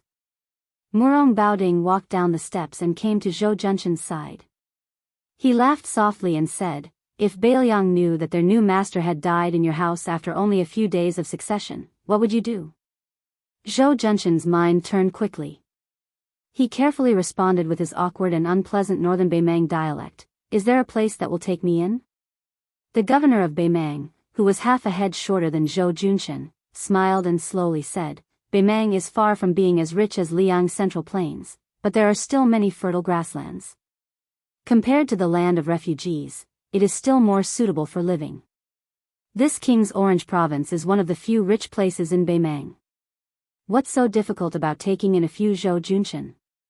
However, if you, Zhou Junshan, want to go to Beimang and continue living the life of a local tyrant, it won't be easy. The key is that under the leadership of the residents of the Dragon King, there will be tens of thousands of refugees in Qingcang who will migrate to Beimang. This king has come to the south this time to kill the king of Beiliang. However, if you, Zhou Junshan, can make a contribution to this king can also go with you to the empress to ask for a reward. It might even be possible to get a purple gold fish pouch. I'm sure you know that there are less than 60 purple gold fish pouches in the entire Beimang. Even Hong Jingyan, who holds the Ruran army of 3 towns, only received one recently." Zhou Junshan looked troubled. The difficult part of governing a land of refugees was that the refugees here never believed in propriety, justice, integrity, or shame. They especially didn't know how to write the word loyalty. Here, brothers turning against each other was common. Even father and son turning against each other and killing each other wasn't rare. In order to control the refugees, one could only use force to subdue them. There was no such thing as using virtue to subdue them. Whoever had more soldiers and horses and brighter armor would be able to defecate and piss on the heads of others. Zhou Junshan's jurisdiction was centered around the ancient military town of Qingcang, which had a population of 20,000. The influence of the residents of the Dragon King, the Zhou family, would begin to decline sharply once they left the city. If news of the residents of the Dragon King being destroyed were to spread, as long as the refugees outside the city knew that it wasn't an imminent disaster, they would just pick their noses and continue with what they were doing. They couldn't be bothered to care about whether the residents of the Dragon King was surnamed Zhou or something else. In addition to the less than 2,000 dragon-scale army under Zhou Junshan's command, he didn't have the confidence to bring more people to Beimang, even if it was the 4,000 or 5,000 bodyguards under the command of his trusted generals. For the refugees, life in this world was like this. No matter how hard it was, it couldn't get any harder. They were used to being frogs at the bottom of a well in the land of refugees. They didn't even want to wander elsewhere. Therefore, the spread of Buddhism in the land of refugees was far deeper and more extensive than that of Confucianism and Taoism. Since they couldn't pin their hopes on riches and honor in this life, they might as well endure more hardships and endure all the hardships in their next life in hopes of being reincarnated into a good family in their next life. In the land of refugees that was full of disasters, those who could wander alone and stably were not martial arts masters who relied on their strength to bully others. Only those ascetic monks who were as poor as the refugees. Zhou Junshan didn't dare to make a promise on the spot. Murong Baoding obviously knew the unique circumstances of the land of refugees, so he didn't make things difficult for Zhou Junshan. He laughed softly and said, "You have your difficulties. This king can understand." In the eyes of ordinary refugees, even if they went to Beimang, even if they ate and drank well for a while, they might have to work for Beimang someday. Once the War of Liang Mang starts, the first batch of people to die will be them who defected. In other words, if you rely on Biyao, it's the same logic. The only difference is whether you will die under Beimang's arrows or under Biyao's horse's hooves. Since that's the case, it's naturally better to continue hiding in the land of refugees. Beimang, Biyao, they won't go anywhere. There's a saying in your country that it's better to live than to die. It's referring to the hundreds of thousands of refugees who can get on their horses and fight. Zhou Junshan smiled flatteringly and said, the commandant has already seen through the affairs of the world. If the military power of Beimang is in the hands of the commandant, the imperial court of Zhao can only bow and obey. Murong Baoding said calmly, although you're flattering against your will, you're right about this king's thoughts. Tuoba Bodhisattva's so-called god of war is only a talent in military affairs. He's just a mediocre talent. Dongjua is more capable in military affairs. But no matter how capable he is, no matter how well he mingles, it's just the fate of Liang Su Shao. It's a pity that Dongjua's rise came too late. The great generals of the southern dynasty who were ranked before him can still hold on for many years. Fatty Dong may not be able to smoothly reach the day when his meritorious service is so great that he can't be conferred the title of emperor. Zhou Junshan's scalp tingled. With a bitter face, he said in a low voice, the commandant doesn't need to tell me these heavenly secrets. I'm short-sighted and my knowledge is shallow. Anyway, I don't understand. Murong Baoding, whose half-face was ferocious and terrifying, twitched the corner of his mouth. He patted Zhou Junshan's shoulder with one hand and said, don't worry. The current situation in the land of refugees is very delicate. The gains and losses of both sides of Liangmang have to be calculated by double. This king has recruited Zhou Junshan, so Biyao will have one less Zhou Junshan. In the future, they will have to face General Zhou, who has a purple gold fish bag around his waist. This kind of business where even women and children know the pros and cons, this king won't be so muddle-headed as to let his emotions affect his decisions. When this prince was young, I once said that I wanted to pile the corpses of all the refugees on Mount Qingliang. At that time, I was young and impetuous, so I never cared about the general trend. I always thought that I could single-handedly turn the tide and suffered a lot. The young man and young woman had unknowingly run to their side. Most of the fat boy's clothes had been destroyed by the golden water. He directly took off the clothes on his back and made a skirt. He tied it around his waist, barely covering his crotch and white buttocks. The young man looked at Zhou Junshan, who was incomparably fearful, and asked with a smile, Sir, do you have any money or treasure? Zhou Junshan's face stiffened as he untied the suet jade that was said to have been obtained from the top of Mount Kunlun. Unexpectedly, the young man whose chest was stained with golden water only glanced at it and was greatly disappointed. He hurriedly asked, It has to be like that chair. It has to be golden and shiny. Otherwise, it's worthless. Zhou Junshan looked helplessly at Murong Baoding, but the latter ignored him and moved away to whisper to Hong Jingyan. Misfortune never came alone. Before one wave had subsided, another wave arose. The average-looking young woman also walked in front of Zhou Junshan and coldly threatened, Do you have anything to eat? If not, I'll turn you into an ice corpse. A money grubber and a foodie? Chapter 997. Zhou Junshan, who was still the emperor of Qingcang yesterday, was at a loss. He almost begged the two children to stop torturing him. When Hong Jingyan was talking to Murong Baoding, he looked at the young man and woman who were secretly regarded as national treasures by Beimang. The qi cultivators of the Central Plains were divided into the north and south. The south was led by the Guanyin sect in the South Sea. The north was concentrated in the imperial astronomer. Any noble who dared to raise a qi cultivator, even if the Zhao family's emperor was known for his tolerance, would definitely be sentenced to death. Li Mixi had once learned that the dragon-seeking qi cultivators of the northern sect had been working for the celestial phenomenon cultivator Lu Hao all these years. But he did not know if they were helping him enter the Saint Realm or building some kind of formation in Great Peace City. There were not many qi cultivators in the northern Mang. At their peak, there were only about 100 of them. Their numbers might not even be comparable to the Guanyin sect. Now, 9 out of 10 of them were dead. This tragedy was due to Murong Baoding finding his biological brother and sister.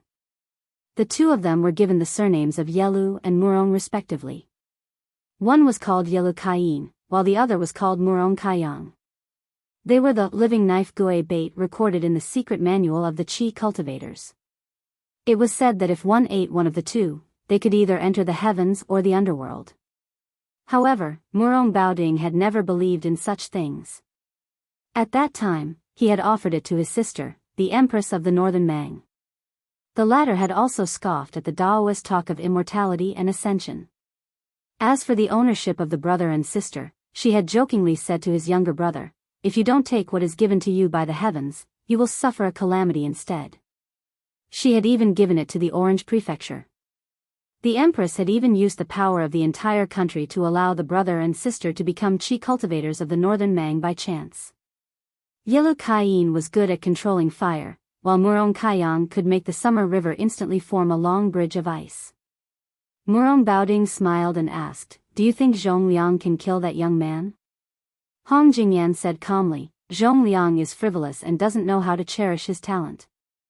At most, his state is similar to that of the fifth raccoon.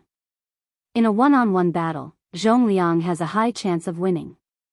However, it doesn't necessarily mean that he can kill."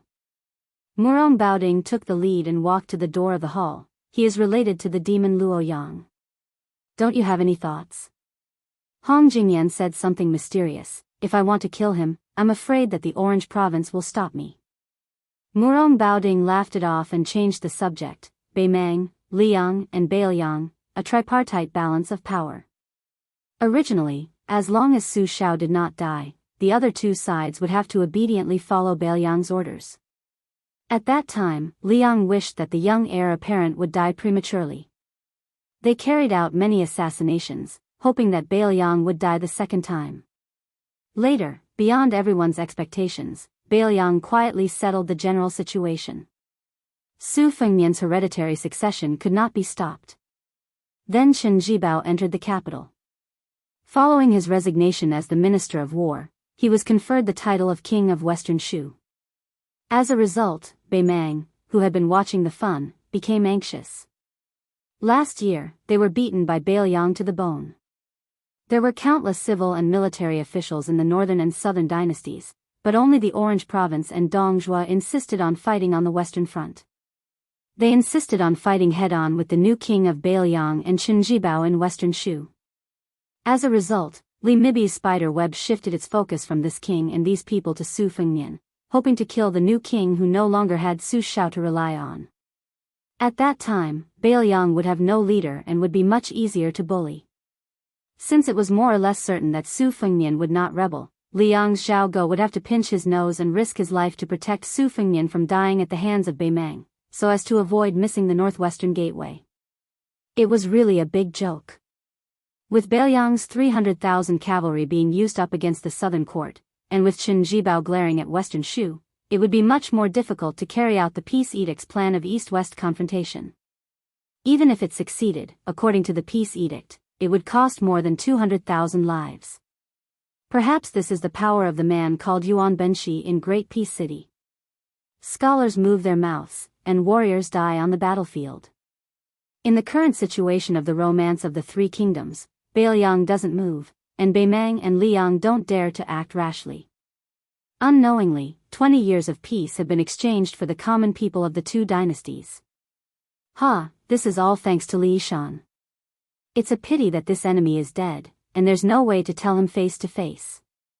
This king has a belly full of words, and he can only nag and nag to you, Hong Jingyan. Hong Jingyan smiled. Fortunately, there's still Chu Lushan. Murong Baoding stretched out his hand and placed it on his cheek. Yes, there's still Chu Lushan. The two had already stepped through the threshold of the main hall. Looking at the somewhat lonely scene in the square, Hong Jingyan suddenly said, "Su Yanbing secretly escorting the young king is a reasonable thing. This person's methods of intercepting and rescuing the Baoyang administrator's son at the border cannot be underestimated. If it wasn't for the peace edict, I really don't have the confidence to kill people in Qingcang. Since Su Yanbing hasn't shown himself, it means that it's as I guessed before." Zhongliang really can't kill Su Fengnian. First, there's the butcher Su Shao who doesn't want to be the emperor, Chen Zhibao who wants to settle the country through 2 battles, and then there's the traitor Chu Lushan. Now, there's the Su Fengnian who likes to pull chestnuts out of the fire. Beiliang really has a lot of strange people and strange things.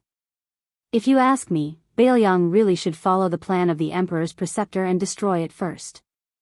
Murong Baoding's words hit the nail on the head. If you don't attack the nearby Beiliang, how can you compete with Dong Zhuo for military merits? How can you be the king of the southern courtyard? Hong Jingyan also argued, is the peace edict really going to do business with Beiliang? Chapter 998. Murong Baoding laughed and said bluntly, as long as this kid agrees, and as long as you, Hong Jingyan, do not meddle, the king of the northern courtyard will be his in the future, and the king of the southern courtyard will be yours. When Beimang pacifies the world, your northern and southern courtyards will no longer be defined by the current Beimang northern and southern dynasties, but by the current Beimang Liang. Hong Jingyan, do you think he will agree? Su Fengnian entered the city alone as a show of sincerity. This king even traveled thousands of miles south to this land of refugees, and spared his life. His sincerity should not be small, right? Hong Jingyan said indifferently, if Su Fengnian can recruit hundreds of thousands of refugees, he will be able to secure his position as the king of Beiliang. Similarly, if he can tame 300,000 cavalrymen, he will be able to smoothly proclaim himself as the emperor after his majesty ascends to the heavens. But before that, if I go against his majesty, not only will I lose the ruined military power that I just obtained, but I will also follow in Luo Yang's footsteps and be hunted down. On the surface, why don't we just follow his majesty's orders and kill Su Fengnian and let him accompany his father? Then, we will rely on our own abilities to fight for people, food, and territory in Beiliang. When the time comes, whoever can destroy Western Shu will be crowned as the king. Murong Baoding interrupted Hong Jingyan's words and sneered, that old woman won't be able to live for much longer. You know very well just how much the Yelu clan, the previous ruler of the northern Mang, hates her. If you don't let me take over, the Murong clan will have to take the risk of the Yelu clan digging up my ancestral graves. The old woman is very wary of this younger brother of Ben Wang, so of course she will have a plan after her death. But when a person dies, politics dies, just like a lamp that goes out. Without her protection, and with Ben Wang's illegitimate son, Li Mibi is destined to die miserably.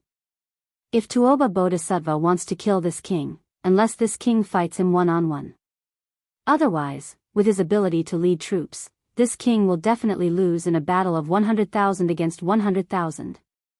But above 200,000, he will definitely die. This king and Zhong Shintong are in secret collusion. Almost everyone in Beimang knows about this fact. As the ruler of a country, what can that old woman do to the Zhong family?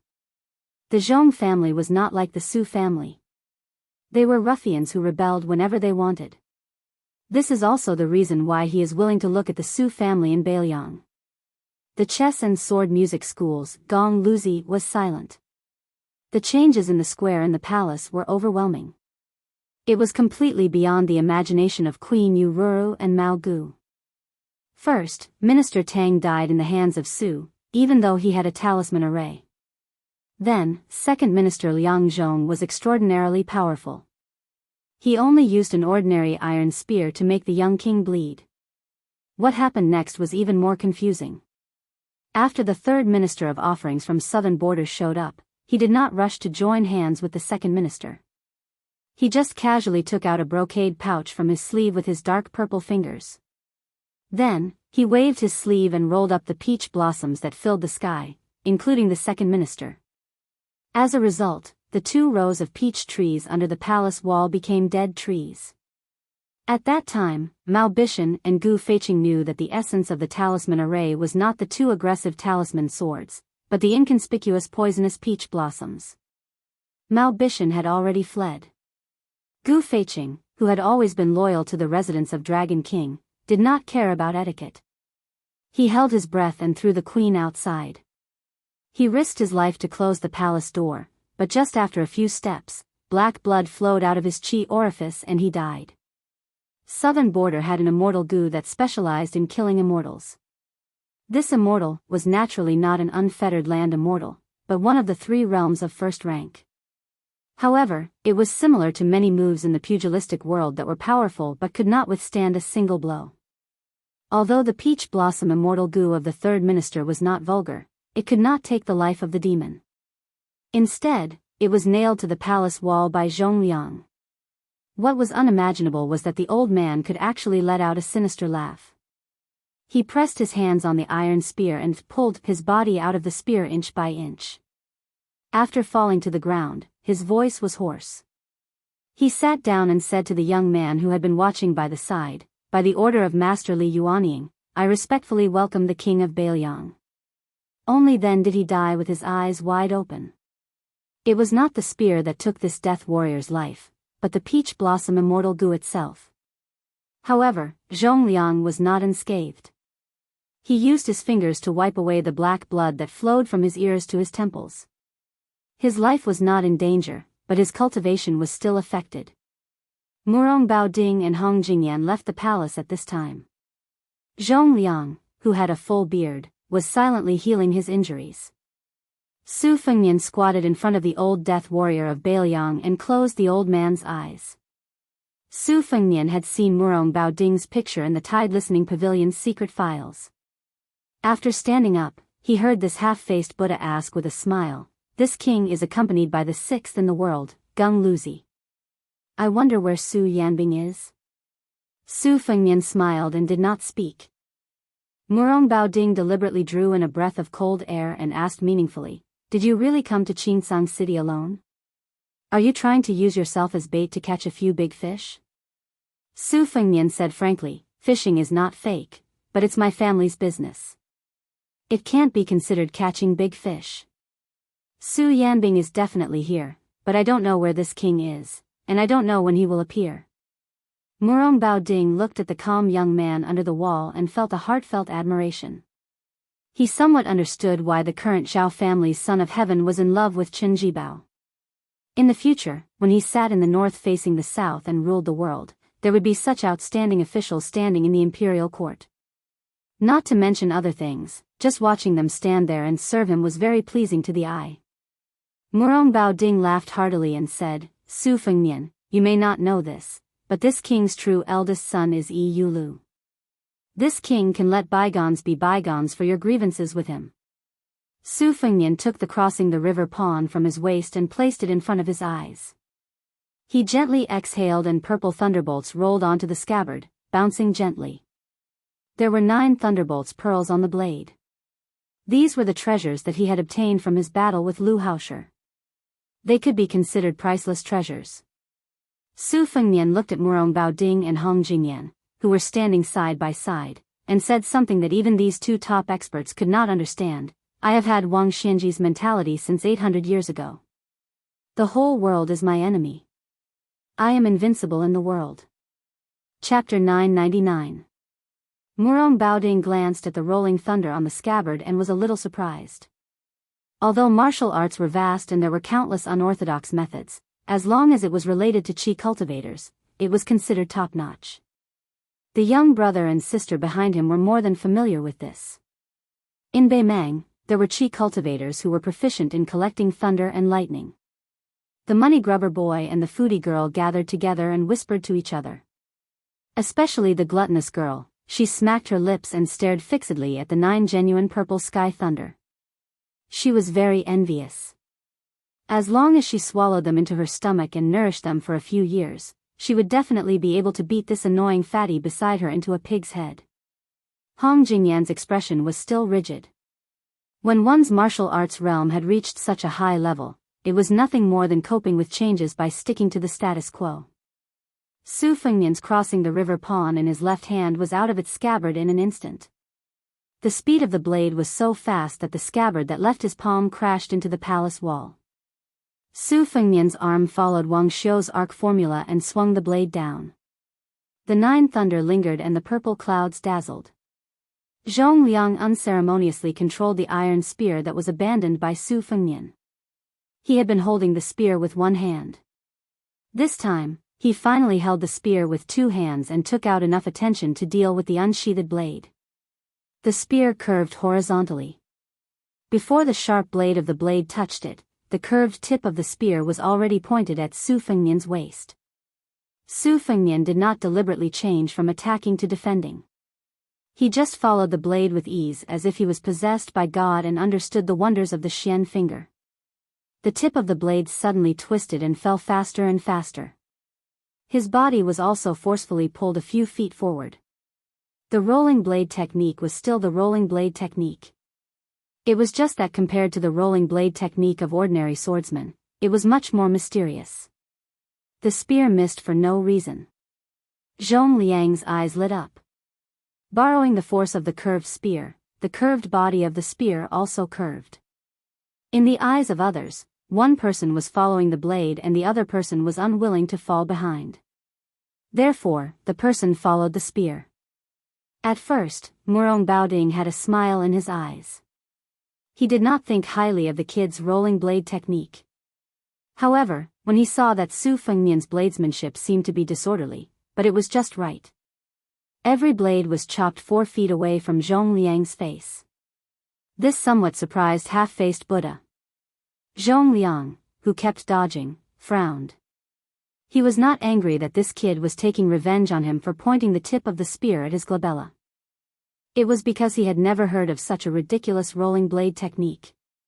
Of course, Zhong Liang did not know that there was an old swordsman from East Yu named Song Nianqing. When he went out in Jianghu for the last time, he had 14 swords and 14 moves. The only sword with a sword tassel was called Zhao Dan, which meant that he was carrying a lamp to illuminate the mountains and rivers. It was such a walking sword that he walked all the way to the side of the white-robed Luo Yang. Every time Su Fengnian's rolling blade finger, a purple thunder was suspended. After 9 times, he suddenly clenched his right hand. There were 9 flying swords hidden in the 9 thunder, which condensed into a formation and trapped Zhong Liang. Su Fengnian did not look at how the breeding demon was going to deal with it. He randomly patted the void with one hand, which was the 18 strokes of the Hu Jia played by the blind female zither player in the battle in the rainy alley. His finger tapped on the soldiers crossing the river, which was the finger sword secret skill of the young female chi trainer on the lake of Yuyan Mountain Villa. Many of the abandoned talisman swords that were left behind in the square jumped up from the ground and stabbed fiercely at Zhong Liang with distorted trajectories. Together with the domineering thunder pool flying sword and the unpredictable Hu Jia paddle, it created a magnificent scene. The 3 arcs of the arc formula formed momentum. At this time, Su Fengnian's 3 arcs were secretly learned from Song Nianqing, Shues Songguan, and the Qi trainer from the South Sea. They seemed to be unrelated, but they were fused together and vaguely appeared to be in the great grandmaster realm. Murong Baoding chuckled softly. It looks good and is quite practical, but it's a bit too messy. There's still a long way to go before returning to the original state of celestial phenomenon. Zhong Liang was exhausted dealing with the 3 arcs in the formation. It was easy to deal with the barbarian clapper that came out of nowhere. With his Vajra physique, even if he was hit by it, it would be nothing more than a flesh wound. It was just a small matter of losing face. He didn't know how the boy controlled the dozens of talisman swords, but it didn't matter. With Zhong Liang's Xian finger comprehension, he could deal with it easily. In the past, with his rare talent, he didn't even need to dodge. However, he was afraid that if he didn't dodge, he would fall into a trap. Moreover, the flying swords of the sword tomb, which were wrapped in purple thunder as clothes, were no longer close to him, a natural sword embryo.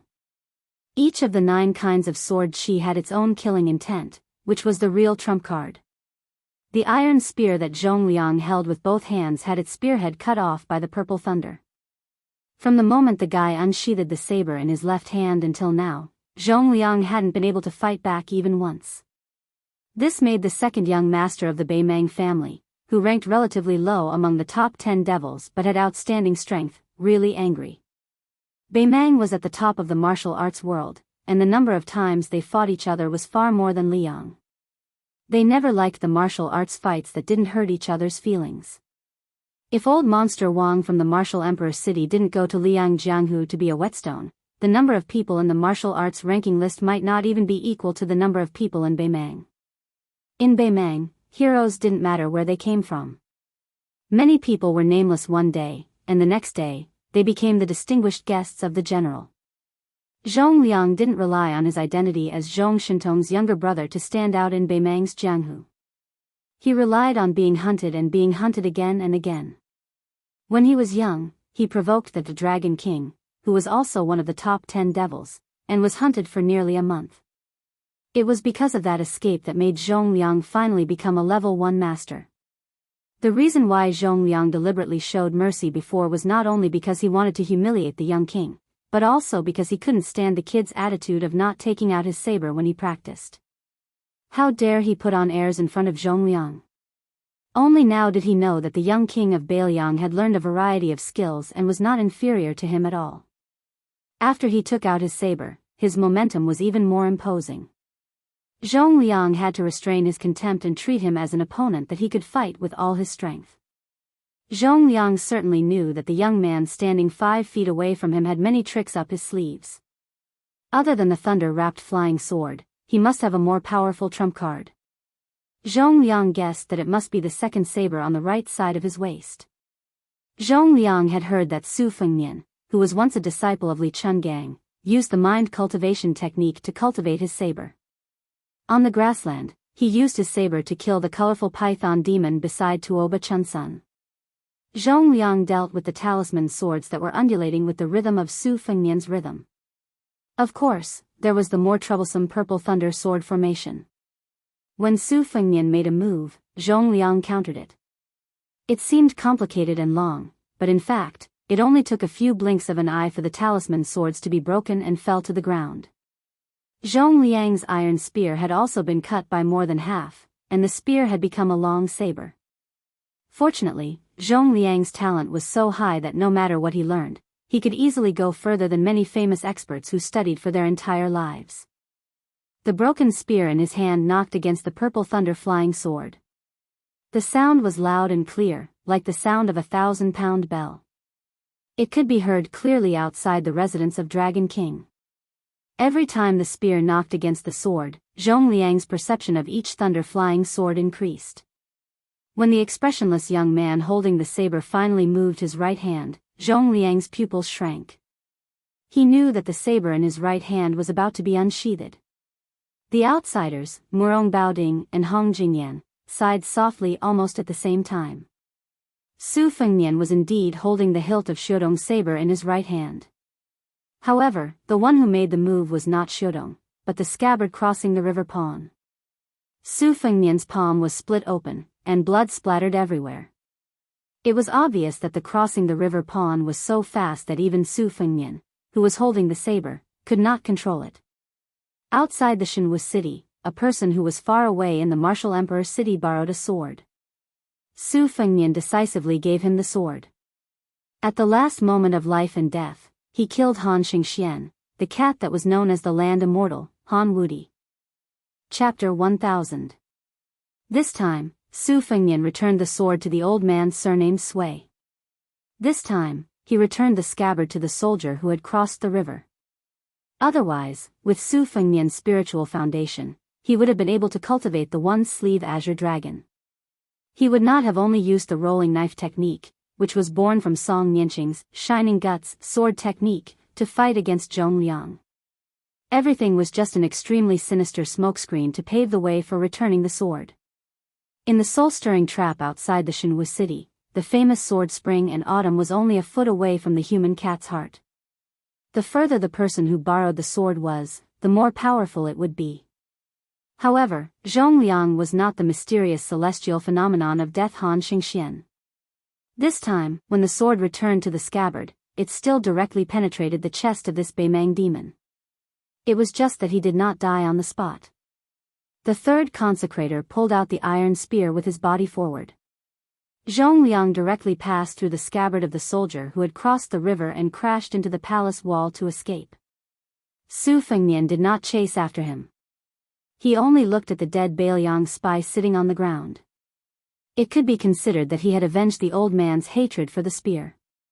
Murong Baoding said regretfully, with Zhong Liang's ability, he should have fought with all his strength from the beginning.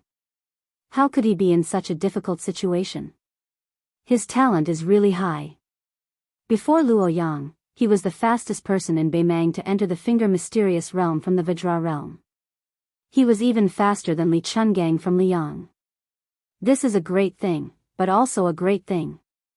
The Vajra realm is naturally not as invulnerable as other martial artists who have been stuck in this realm for many years. Zhongliang was lucky that as the immortal sword embryo, he was able to sense the danger before the scabbard blade from the sword Wei pierced his heart. This was why he was able to avoid the fate of being stabbed to the heart. Unfortunately, he was lucky enough to avoid this blade. However, he could not avoid Su Yanbing, who came with the instant spear. Hong Jingyan hesitated and was about to step forward. Murong Baoding laughed softly. Have you thought it through? Do I really have to save Zhongliang from Su Yanbing's hands so that I can express my goodwill to this king's sister? Don't regret it. Hong Jingyan asked in return. If Hong Jingyan could hide the secret of the military edict from His Majesty, why couldn't the military edict wait for Hong Jingyan's plan before acting? Murong Baoding didn't say anything and just shook his head. The two of them parted ways. As soon as Hong Jingyan left the palace, Murong Baoding muttered to himself, if I don't dare to gamble, how can I take it? Murong Baoding raised his voice and said to Su Fengnian with a smile, this is Gung Lozi. Don't be fooled by his high cultivation level. In this king's eyes, he is far inferior to you. Just now, this king even promised to divide the king of the north and south courtyards with you. Now, it seems like he is really humiliating you, Su Fengnian. Su Fengnian took a deep breath and absorbed the 9 purple thunder. He then controlled his qi to take back the soldier of crossing the river that was still in its sheath. He shook it casually and shook off the blood of Zhongliang on the sheath. He asked with a smile, if you were to face this blade, what would the result be? There was no tense atmosphere between the two of them. Murong Baoding sat lazily on the steps and laughed. This king can predict that blade, but he probably won't be able to dodge it. However, even if your blade hits this king's chest, you won't be able to pierce it. It's not that this king is looking down on you. In fact, only Wang Xianji and Tuoba Bodhisattva can do it with their bare hands. Dong Tai's sword can also do it. As for the others, the difficulty is not small. Oh right, there's also Li Xiaoxin with the King Kong glare. So even if Hong Jingyan went crazy and turned around to kill this king won't take it seriously. He will just leisurely run back to Beimang. Who knows, he might even be able to chat with you guys. The martial arts evaluation released by Beimang asserted that as long as Wang Xianji was willing to join forces with Tuoba Bodhisattva, they could kill all 8 people behind them. No matter how much the world discussed, there was no way to know what these 8 people were thinking. At this time, there were 2 people in the residence of Dragon King. One was the 6th in the world, while the other was the 8th. They had a drink and chat on their journey to the south. Hong Jingyan, who stood at a higher position, admitted this, but Murong Baoding denied it. However, the reason why he denied it was not because he was conceited about his cultivation, but because he felt that Dong Tai, who was going to visit immortals after borrowing the sword, would have a chance to surpass Tuoba Bodhisattva's realm and be on equal footing with Wang Xianji. Su Fengnian asked, even Su Yanbing's instant spear can't do it? Murong Baoding thought about it seriously and said, firstly, this king's true strength is unknown. Secondly, if he says that he can't do it, you will only think that he is bragging. Su Fengnian smiled and said, if Su Yanbing doesn't want to fight with you, there will naturally be someone else who will. Murong Baoding said in a low voice, no room for discussion. Do we have to fight and kill? Su Fengnian shook his head and said, when Su Shao was alive, he was too lazy to pay attention to you guys. In this life, I will not do business with Beimang. Murong Baoding stood up with a face full of regret. He stretched and said, it turns out that you are much more stupid than this king thought. Su Fengnian smiled and said, I'll return the same words to you. The spy leader of Qingtsong was actually a pawn planted by Beimang.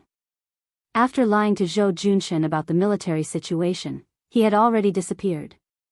He said that Su Fengnian had entered the land of refugees alone and that Beiliang did not have a large army.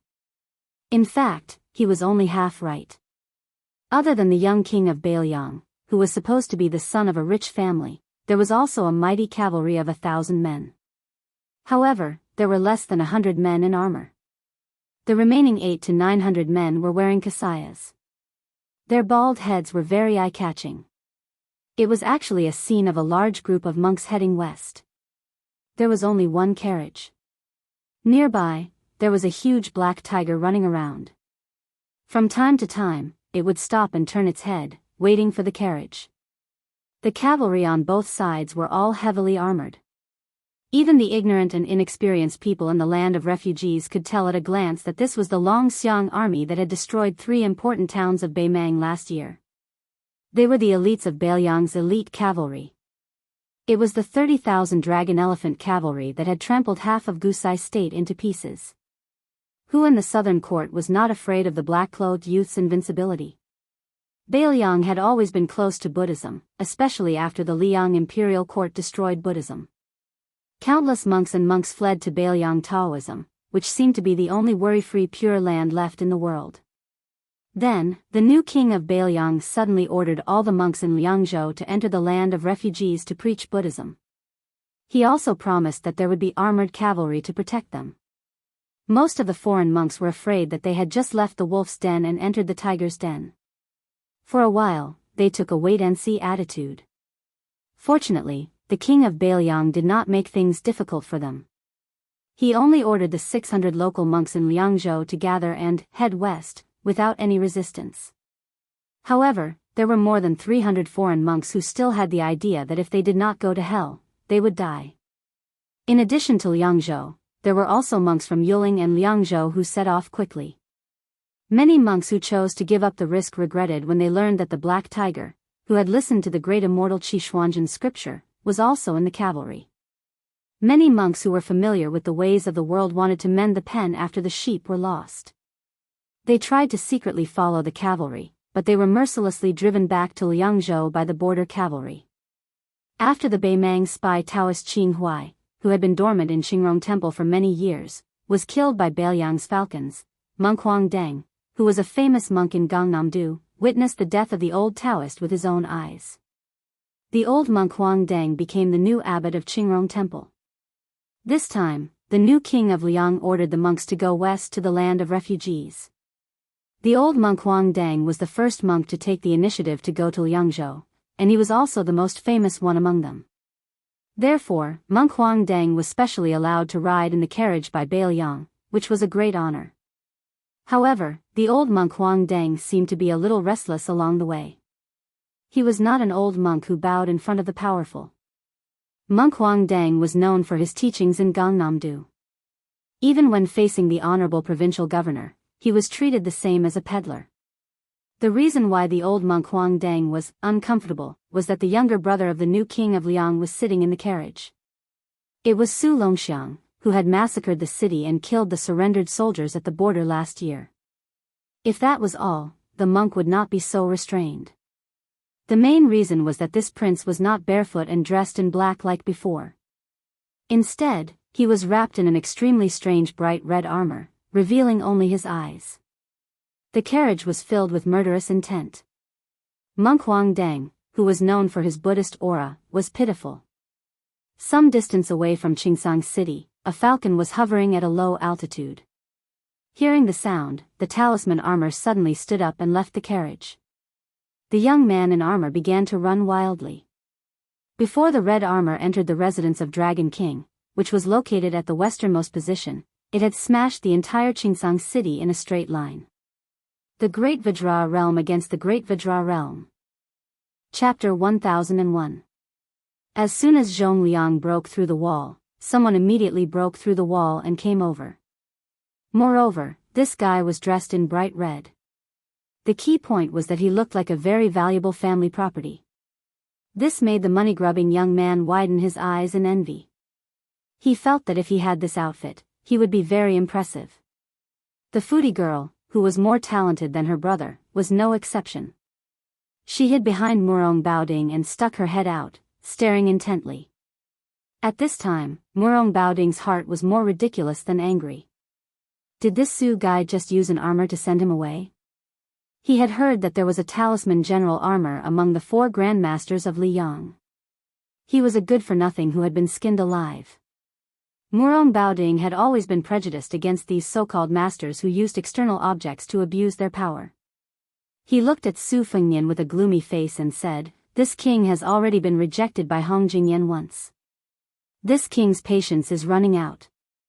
Su Fengnian, I advise you not to take advantage of him. Be careful that you don't become the second Zhou Junshin." Su Fengnian seemed to be in a good mood. He walked to the side of the red armor and patted it here and there. He seemed to be relieved. He turned his head and smiled at half-faced Buddha. "Murong Baoding, don't think too highly of yourself. Who are you trying to scare by calling him this king? This is not Orange Province, and you haven't become the Emperor of Beimang. As for me, thanks to my father, I've seen the Emperor of Liyang, the Empress of Beimang, and the vassal kings of Liyang. I've also seen many of the top 10 people in the world who are better than you in the martial arts evaluation. They don't seem to be as arrogant as you. Therefore, you should speak as arrogantly as you can." Murong Baoding put on a fake smile and twitched his lips, revealing a strong murderous intent. Talisman General Su Longxiang looked at his brother. The latter nodded, indicating that he should play freely. Since One Cut Willow was Murong Baoding's illegitimate son, he should treat it as the father paying the son's debt. Su Longxiang turned to face Murong Baoding. He didn't know if it was because of the talisman armor's tight concealment or if it was just a bluff, but Murong Baoding didn't feel any abundant chi flow. This made the governor, who had high vision, very puzzled. Where did Su Fengnian come up with such a joke? Wasn't he afraid of disgrace? Murong Baoding only knew that Su Zhao's youngest son was born with a vajra. He was barefoot and dressed in black. He led the cavalry of Dragon and Elephant and bullied the 3 military towns of Gentleman's Hall. They were like 3 virgins who had no power to fight back. His son's exquisite murderous sword chi couldn't kill him. Naturally, the governor of Orange Province didn't expect that Su Fengnian would make an unnecessary move and let his younger brother wear the talisman general red armor. Su Longxiang's 5 fingers stretched and clenched into a fist. His body moved and he instantly punched Murong Baoding's chest. The chi flow was vast and mighty, and the square shook. Although Murong Baoding's body only swayed slightly and seemed to be motionless, the invisible mirror between Su Longxiang and the governor rippled violently. The 2 palace walls on the edge of the mirror were torn apart, and the peach trees near the foot of the wall were crushed into powder in an instant. Murong Baoding stretched out his hand and rubbed Murong Caiyang's head behind him. The girl knew the severity of the situation and immediately retreated to the throne room with Yilu Kaiyin. After Su Longxiang punched, his body swept back and returned to his original position. He crossed his arms over his chest. This posture clearly showed that he wanted Murong Baoding to punch him back. He didn't dodge. Murong Baoding said, "Oh, so it's Huang Man from the Su family who was born with divine strength. No wonder, no wonder." Su Fengnian gently slapped Huang Man's head and laughed angrily. "He's the 8th most powerful person in the world, Murong half-faced Buddha. Why are you being so polite with him? 1 punch each. Treat it as playing house and beat him up with all your might. This guy's ranking isn't high among the 10, but his ability to take a beating is outstanding. His killing power isn't good, and he's much worse than Dong Tai and Han Xingxian. If it were any other of the 10 most powerful people in the world, I wouldn't be at ease. But since it's Murong Baoding, it doesn't matter. Brother can verify if there are any flaws in the talisman armor that the Mo family's great son carefully crafted." Su Fengnian looked at Huang Man's eyes and glared, "You're not allowed to take off your armor." Murong Baoding walked down the steps and mocked himself, "You 2 brothers really don't take this king seriously." Su Fengnian covered his hands with his sleeves and hid far away at the foot of the wall. He squatted beside the old consecrator's corpse. Murong Baoding didn't finish walking down the steps. He tapped the ground with the tip of his foot and casually pushed Su Longxiang's head, which was covered with the talisman armor. Su Longxiang was sent flying. Not only did he smash through the palace gate, there was also a deafening shattering sound coming from the other side of the city gate. Murong Baoding's body was suspended in the air for a moment before he floated down like a feather landing on the ground. This light feather actually crushed the solid bricks. Murong Baoding had just landed when a scarlet rainbow returned. This time, it was Murong Baoding's turn to fly back dozens of feet. In the blink of an eye, Murong Baoding took a step forward and punched out with his left fist. Su Longxiang's right fist collided with his. The astral qi rushed over, and Su Fengnian had no choice but to extend his arm in front of the old spy, Biyao, to protect him. Then, the two great Vajra realm martial artists fought with their left and right fists respectively. They were like two barbaric bulls wrestling. They didn't have the demeanor of an expert, but their aura was extraordinarily powerful. Murong Baoding roared angrily. His entire face was glowing with golden light. He pushed Su Longxiang a few feet away and kicked him. His expression couldn't be seen clearly. Su Longxiang bent down and wrapped his hands around the leg of the half-faced Buddha. He twisted his waist and forcefully pulled Murong Baoding out of the ground like a radish. He spun one round and threw it out, smashing half of the palace wall. Su Longxiang leaped up and stomped on Murong Baoding's head. The latter slapped with one hand, and his body was like a tornado. He whipped his leg and smashed Su Longxiang into the palace wall on Su Fengnian's side. Just like that, the two palace walls were destroyed in half. Su Longxiang stood up from the dust and slapped his palm on the chest of the talisman armor.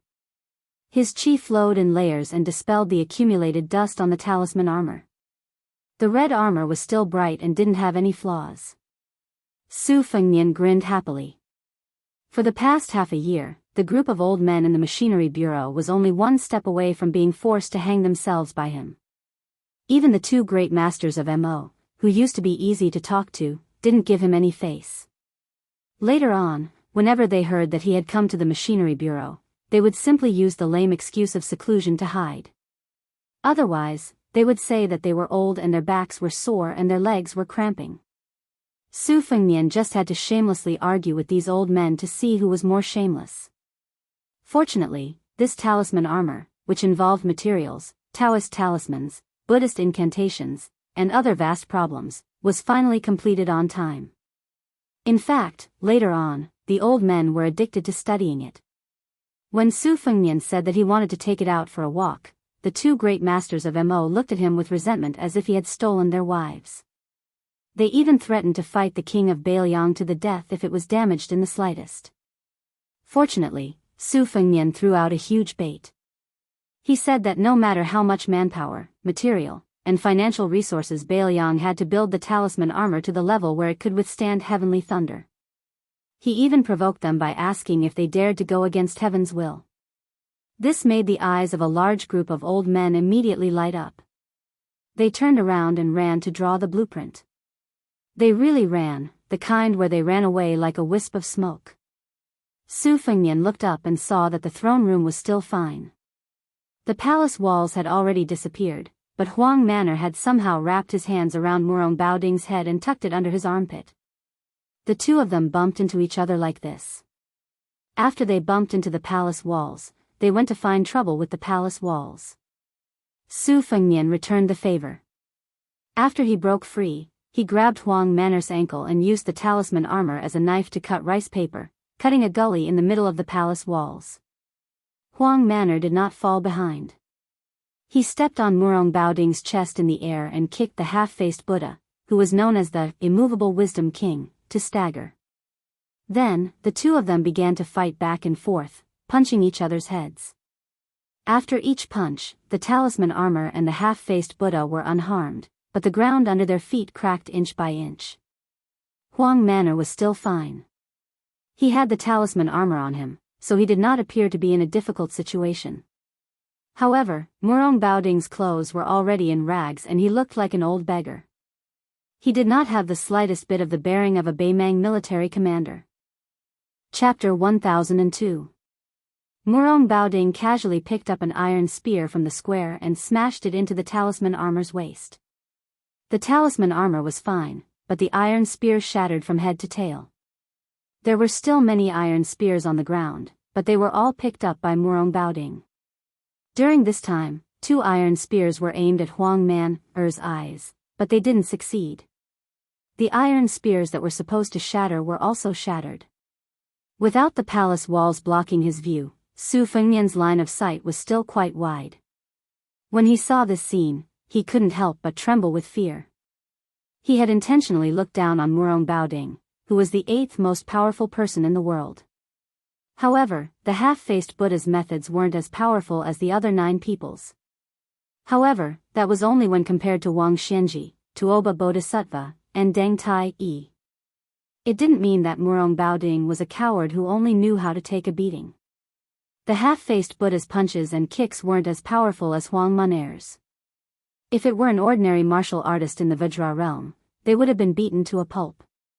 Su Fengnian could see that the ingenuity of the half-faced Buddha's attack was that after a punch, there would still be a lingering effect on the opponent's body. The essence of willow sword chi was able to grow a willow. It was most likely born from this. Therefore, after more than 100 punches from Murong Baoding, how heavy would the chi accumulated on Huang Man-er's talisman armor be? Therefore, when Huang Man was pushed to the wall by Murong Baoding, before the talisman armor could touch the wall, a huge hole was blasted in the wall by the red armor's crazy chi. Murong Baoding looked at the red armor who stood up from the collapsed ruins and let out a long sigh. Their clan had the custom of worshipping Buddha. When Murong Baoding was young, he liked to follow his elders to the temples to worship Buddha. Moreover, he would often raise his head to look at those gilded Buddhas, and he would often look at them for several hours. As he grew older, especially after the Murong Empress usurped the throne, the Murong clan became extremely honored. Murong Baoding did not neglect to focus on practicing martial arts and learning the art of war. Whenever he had free time, he would travel and visit famous temples to look at Buddha. This had practically become a strange hobby that everyone in the Northern Mang and Northern dynasties knew about. During the war between the two countries, Murong Baoding was good at raiding and killing the enemy with a small number of elite cavalry. He became famous early on, but he was much slower in martial arts. After the defeat, Murong Baoding went on a long trip alone and saw a big Buddha enlightened him. He learned the Vajra invincible sitting Buddha. After he opened acupoints, he opened Buddha. And he opened Buddha's Vajra's body. Standing. Murong Baoding slowly raised his left palm in front of his chest. His right hand was about to press against his chest like a monk. Standing Buddha between heaven and earth. Su Longxiang turned his head and looked at Su Fengnian who was squatting in the distance. He took off the rune armor helmet with both hands and threw it at his feet. He wanted to follow the method that his brother had asked him to memorize. He wanted to knock on a few points of the array and take off the red armor in one go. However, Su Longxiang hesitated and only took off the helmet. He did not take off the armor completely. Su Fengnian saw this and sighed. He did not say anything. Su Longxiang was much taller than when he went to Mount Longhu to cultivate with the old celestial master Zhao Shituan. His face was sallow and emaciated, but the biggest change was that his eyes were less confused and more stubborn. It was this young man who slaughtered the soldiers of the 3 towns of Beimang. He personally led the cruel act of killing the surrendered soldiers after the spring and autumn period. Su Longxiang twisted his neck and punched the palm of his left hand with his right fist. Then, he bent his knees slightly. Su Longxiang looked at the half-faced Buddha whose body was overflowing with golden light. The corner of his mouth twitched. With Su Longxiang as the center, not only did the fist power that Murong Baoding left on the rune armor suddenly disappear, the atmosphere between heaven and earth seemed to be absorbed by the young man. The young man was like an ancient ferocious beast. If God blocked him, he would kill God. If Buddha blocked him, he would kill Buddha. Su Longxiang began to run. Step by step, he stepped on the ground with the momentum of 1,000 horses galloping thunder. Then, he jumped up lightly. His 10 fingers intertwined and formed a fist, smashing down on the head of the standing Buddha. When Murong Baoding's invincible golden body was smashed into the ground, his hands were tightly pressed together and there was a gap. Su Fengnian stood up. He knew that the situation in Qingsang City was settled. Su Fengnian did not stop the young man and woman from leaving quietly. Although Murong Baoding's body was broken by Huang Manor's fist, if both sides were to fight to the death, Su Fengnian might not be able to gain anything. Su Fengnian looked at Huang Manor's back. He probably felt that if he took off the rune armor helmet, he would be scolded by his older brother. He looked into the pit for a long time. When Su Fengnian did not appear, he ran to squat down and put on the helmet. He always had his back to Su Fengnian and just squatted like that. Su Fengnian did not know whether to laugh or cry. He just lightly carried the old spy's corpse and walked into the very small throne room. Dressed in a dragon robe, Zhou Junshan bent down hard and called out to the king of Biyao. He said a lot of mushy and flattering words. Su Fengnian placed the old man's corpse beside the dragon pillar. He did not say anything and just glanced at Zhou Junshan. The latter quickly shut up. He realized that the young vassal king in front of him who had seen many storms was not like the previous vassals he had relied on. Not only was his eyes shallow, but he was also soft-hearted. Zhou Junshan lamented in his heart. Half an hour ago, he was still waiting for his subordinates to tie this guy up and bring him to the throne room. He hoped that he could enjoy an audience with the dignified king of Liang. Now, the battle outside had turned the world upside down. Not only had the Ruan Mountain Lord, Hong Jingyan, even Murong Baoding had to personally lead the battle. Thinking of this, Zhou Junshan bent down even more. Su Fengnian went straight to the point and said, "Originally, I wanted to rely on my status as the Northern Liang Prince to talk business with you while drinking. However, as the Azure City Lord, you really put on airs. Alright, we can settle the old and new debts together. Ruan Shandong is from Northern Liang, and so is your third consecrator. They all died because of you, Zhou Junshan. Your head isn't worth much, so you can't pay for it. When I came in, I estimated that you would have to use 20,000 loyal refugees to pay for it. Jianghu and Hidajia have about 3,000 bodyguards. Shinkongwu, who is not in the city, has another 1,600. In addition, there are more than 1,000 dragon scale guards from the residence of the Dragon King. These are not included in the 20,000 people. Just take it as a gift for our first meeting." Zhou Junshan cried and wailed, "Your Highness, I don't have the ability to turn beans into soldiers. Winning over 20,000 refugees is harder than ascending to the heavens, let alone making them loyal. It's not that I don't want to do my best for your Highness, but I really don't have the strength to do it." Su Fengnian suddenly grabbed Zhou Junshan's neck with one hand and threw him onto a pillar. Zhou Junshan's feet were off the ground, and his back was against the pillar. He could not breathe. Su Fengnian's arm was wrapped with the red snake. He sneered and said, "Then you can die. It seems that after your head is cut off, it will be more useful to use it to intimidate the Qingsang refugees than to keep it on my shoulder." Zhou Junshan tried his best to grab Su Fengnian's arm with both hands, making a final struggle. He had only heard that this young man, who was still His Royal Highness last year, was undisciplined and lawless. He did not know that he was so unwilling to drag things out and would take someone's life without a word. Zhou Junshan was smart, so he knew to wait for a good price to sell himself at a fair price. He did not want to sell himself too cheaply to Biyao. It seemed that the king of Biyao did not like smart people. If he had known this earlier, even if Zhou Junshan had the courage of a bear and the courage of a leopard, he would not have dared to hide his shrewdness. Su Fengnian reached out and pulled out the crossing the river pawn. He tilted the blade and gently pressed the tip of the blade against Zhou Junshan's forehead. He smiled and said, "If I stab the blade into your skull, I will probably be able to nail you to the pillar.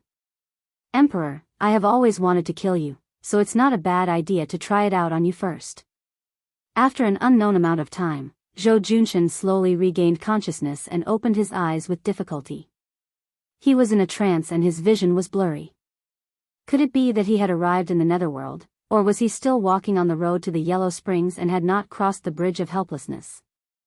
Zhou Junshan subconsciously touched his forehead. It seemed that there was no wound left behind. Zhou Junshan wanted to curse that person's surname Su for being vicious and merciless, but his throat felt as uncomfortable as if a piece of burning coal had been stuffed into it. He reached out and touched his forehead. It hurt so much that his body trembled and he broke out in a cold sweat. He suddenly opened his eyes wide and raised his head. He saw a snow-white hemp robe and a young face that made Zhou Junshan fear to the bone. Su Fengnian looked down at the local emperor, who was sitting limply on the ground. The corners of his mouth twitched. Zhou Junshan, you owe me another life. Tell me, how many refugees do you want to pay off your debt now? Zhou Junshan, who knew that he had escaped death, had learned his lesson. He hugged the king of Biyang's leg and cried out in a hoarse voice, Your Highness, if you say tens of thousands, it will be tens of thousands. This humble one will listen to your Highness. If this humble one dares to say no, your Highness will reward this humble one with a knife. Your Highness, you don't even have to lift a finger. Su Fengnian kicked Zhou Junshan aside and walked out of the hall. Huang Man was still squatting there. The short youth was dressed in red armor and looked like a tall building. There was a red building between Beiliang and Beimang. If he wanted to kill Prince Liang, he had to pass through this building first. Chapter 1003. Su Yanbing had not returned yet, so they still had to eat. Zhou Junshan, who had just escaped death, did not dare to flaunt his wealth with lavish fish and meat. He had the imperial kitchen carefully prepare a vegetarian feast. Queen Yururu accompanied him from the side, in charge of holding a bottle of rice wine. Zhou Junshan had tactfully taken off his dragon robe and changed into the brocade robe of an ordinary wealthy family. Naturally, Yururu followed her husband. Although she did not wear the phoenix coronet and robe, she still put some effort into it. She wore a yellow crown made of green and red velvet. It was inlaid with pearls and inlaid with jade, and it was a foot high. It was like a straight-necked goose head, making her slender white neck even more attractive. Huang Manor wolfed down the food and took a general with real power from Qingsang City to arrange for the monks to stay in the west.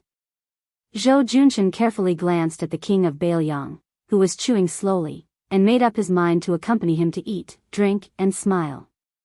As for sleeping with him, he was a man, but he was powerless. That was the skill of the queen of Qingsang City. Su Fengnian ignored Yururu's flirtatious glances and asked Zhou Junshan to tell him about the situation of the two kings of Beiliang. The spies of Beiliang were not immortals. They could not be meticulous in all aspects. Zhou Junshan was one of the 4 leaders in the land of refugees. The news from his mouth was not low. Malyoka, the king of Phoenix Soaring, was once an unknown metalworker in Yangzhou. The way he made his fortune was somewhat similar to Zhou Junshan's. Both of them first worked for other powerful forces, but they were nothing more than advisors. Later, his old master died in an assassination attempt. The nominal king of Phoenix Soaring was young and ignorant, so Malyoka was able to control the emperor and command his vassals. Little by little, he accumulated a substantial amount of wealth. However, Zhou Junshan said that this person had some fateful encounters with Mount Lantua in the western region. Since last year, he had been sheltering hundreds of monk soldiers. According to northern Liang spies, the prince of Linyao, Kai Anshan, who came from an aristocratic family in northern Liang, was harsh and merciless. He was a person who shared weal and woe but could not share riches and honor with others. However, in Zhou Junshan's mouth, Kai Anshan was actually described as a rather heroic old man. Su Fengnian felt that Kai Anshan most likely had some ability to convince the vile Zhou Junshan wholeheartedly. As for the gang between Linyao and Fengxiang, they were all horse bandits who relied on plundering for a living. They turned their backs on each other and were experts in taking advantage of each other. Over the years, the 3 military towns had suffered quite a bit.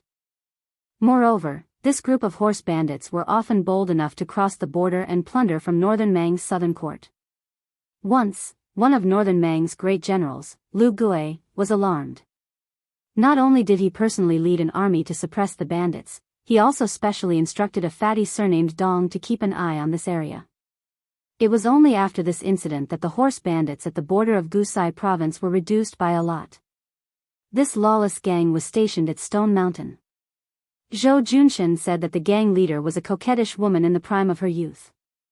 He revealed the heavenly secret and reminded Su Fengnian that although this group of horse bandits was not on good terms with Northern Mang, both he and Kai Anshan privately felt that it was merely a ruse to injure themselves to gain the enemy's confidence. In reality, they were spies that Northern Mang had planted in the refugee lands. Su Fengnian sorted out Zhou Junshan's words bit by bit and did not find any big loopholes. He asked, the 3 old military towns and the horse bandits have a total of 170,000 to 180,000 sinners. About half of them are in the prime of their lives. They can fight on horseback and farm off horseback. They are a source of soldiers that even Beimang covets. I don't expect to get all of them in one go. You see, Fengxiang, Linyao and Stone Mountain, there are only about 20 people in power in these 3 places. How many of them are willing to be appeased and recruited? Zhou Junshan hesitated for a moment. He gritted his teeth and said, I'll risk my life to tell you the truth. As long as they don't really starve to death, they would rather be hungry than eat the leftovers given by the Biyao. Take my Qingsang city as an example. It's easy to guess that Shinkongwu and his 1,600 people would take advantage of this opportunity to either establish their own family or to rely on Kai Anshan in Linyao City. They would rather die than run back to Qingsang City. No matter how high the position you give him, it's useless. When he was 6 years old, he saw with his own eyes that the heads of his family's elders were chopped off one by one. Then, he was driven to this desolate land of refugees. Even in his dreams, he was thinking about how to kill his way back to Biyao for revenge. Fengxiang and Linyao also have many people in their prime who are irreconcilable with the Biyao. They hold military power. Firstly, I'm not from the Biyao noble family that was destroyed back then. I have no grudge against the Biyao. Secondly, I admire the ability of the prince from the bottom of my heart. That's why I'm willing to do anything for the Biyao. Su Fengnian put down his chopsticks and said calmly, if you were in my position, how would you recruit the refugees? No matter how difficult it is, you still have to do it. If you can tell me the truth, I'll give you a great merit, and the Qingsang Empire will still be in your pocket. Zhou Junshan was about to pretend to be trembling in fear when Yururu, who was holding the bottle, coughed lightly. Zhou Junshan quickly came back to his senses. He already knew the habits of this young king when he talked to you about serious matters. Don't be vague, it was better to be straightforward than anything else. Zhou Junshan drank a cup of wine to boost his courage. Then he said, we refugees are all ghosts without a home or roots. Yes, we're the kind of pitiful people who don't even know where to go during the Qingming festival. We all believe that if we don't stay here, there will be a place to stay. We don't do long-term business here, and no one has the patience to cast a long line to catch a big fish. We only care about what you can take out from your pocket. If you give us money and food, then we'll be your people from head to toe. If you reward us with good wine and good meat every day, then I'll be willing to risk my life for you. Of course, Biyao, this outsider, is an exception. We've suffered too much for so many years. The crossbowmen of the prince's family come here to kill people every 2 or 3 days. We're scared to the bone. I heard that His Highness had brought more than 1,000 monks into the land of the refugees. This is something that this lowly one could never come up with even if I racked my brains. It's amazing. There aren't many ancient books in the entire land of the refugees. Therefore, Confucianism is a joke here. As for Taoism, when a person attains the Tao, even his chickens and dogs ascend to the heavens, no one is interested in it. If one can't even fill their stomachs, how can they cultivate? Only the bald donkey's theory is something that many people are willing to believe. In any case, they were born with a lowly life of suffering. At most, they would just give up. What's the big deal? Can't they just wait for the next life? I've seen through people. As long as they have the slightest desire to stay, they will start to fear death. Take me, Zhou Junshan, for example. When this lowly one heard that His Highness wanted to keep me alive in Qingsang, I couldn't help but become excited. Once the monks arrived, they would pray for blessings for the refugees day after day. Although the refugees might not be grateful, at least they would have something to think about and wouldn't give up so easily. They wouldn't think that killing one Biyao soldier in this lifetime would be considered as breaking even, and killing 2 would be considered a profit. However, Zhou Junshan secretly believes that just having the monks to give us something to think about isn't very useful. We need something more practical, especially something that can fill our stomachs. In the past, even the residents of the Dragon King in Qingcang City was struggling to make ends meet. We really don't have the capital to attract people's hearts. However, with His Highness's Biyao backing us, we don't need a lot. As long as we can place 10 or so large pots at each of the 3 city gates every day, I don't believe that no one will take the bait. If no one comes for a day, then there should be at least one in 10 days or half a month, right? As long as someone takes the lead, then we won't be able to stop the refugees from flocking to us. Perhaps everyone has a little bit of backbone, but there's also a distinction between what's important and what's important. Some people are more important, and there's no lack of people who are more important than their lives. However, there are still more people who are less important. Yu Ru timidly lowered her eyes and softly interrupted Zhou Junshen.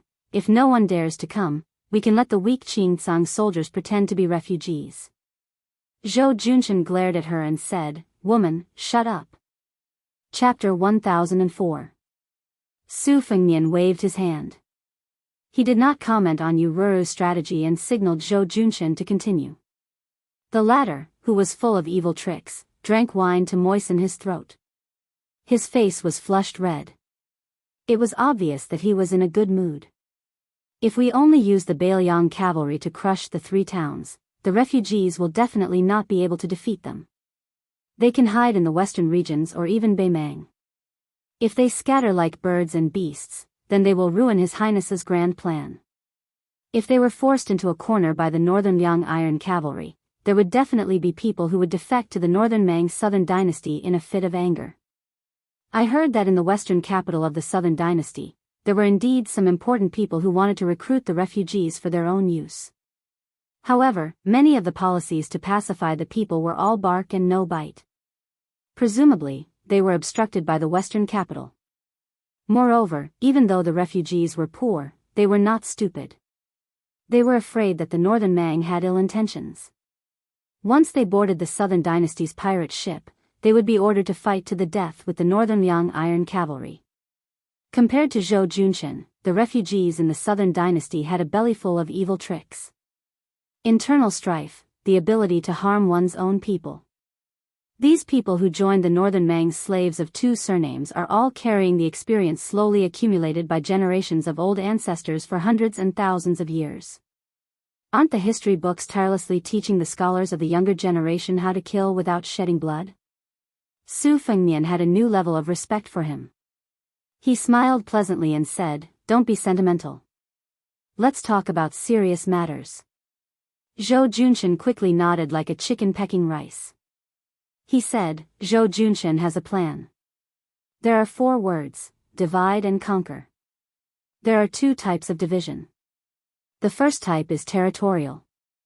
Excluding this dog fart Qingcang king, then your highness can promise that the other 3 armies will continue to be local emperors. However, they will have to submit to the Biyao nominally. Your highness can add a new province to the refugees' land. This will give you the titles of provincial governor and general. Kai Anshan will definitely scoff at this, but it doesn't matter. Malyoka, who only cares about his own happiness and doesn't care about the lives of others, may be tempted. Moreover, Kai Anshan is not tactful and doesn't appreciate the kindness. It is possible that his subordinates will be tempted. In this way, the 2 towns' refugees will more or less have their own ulterior motives.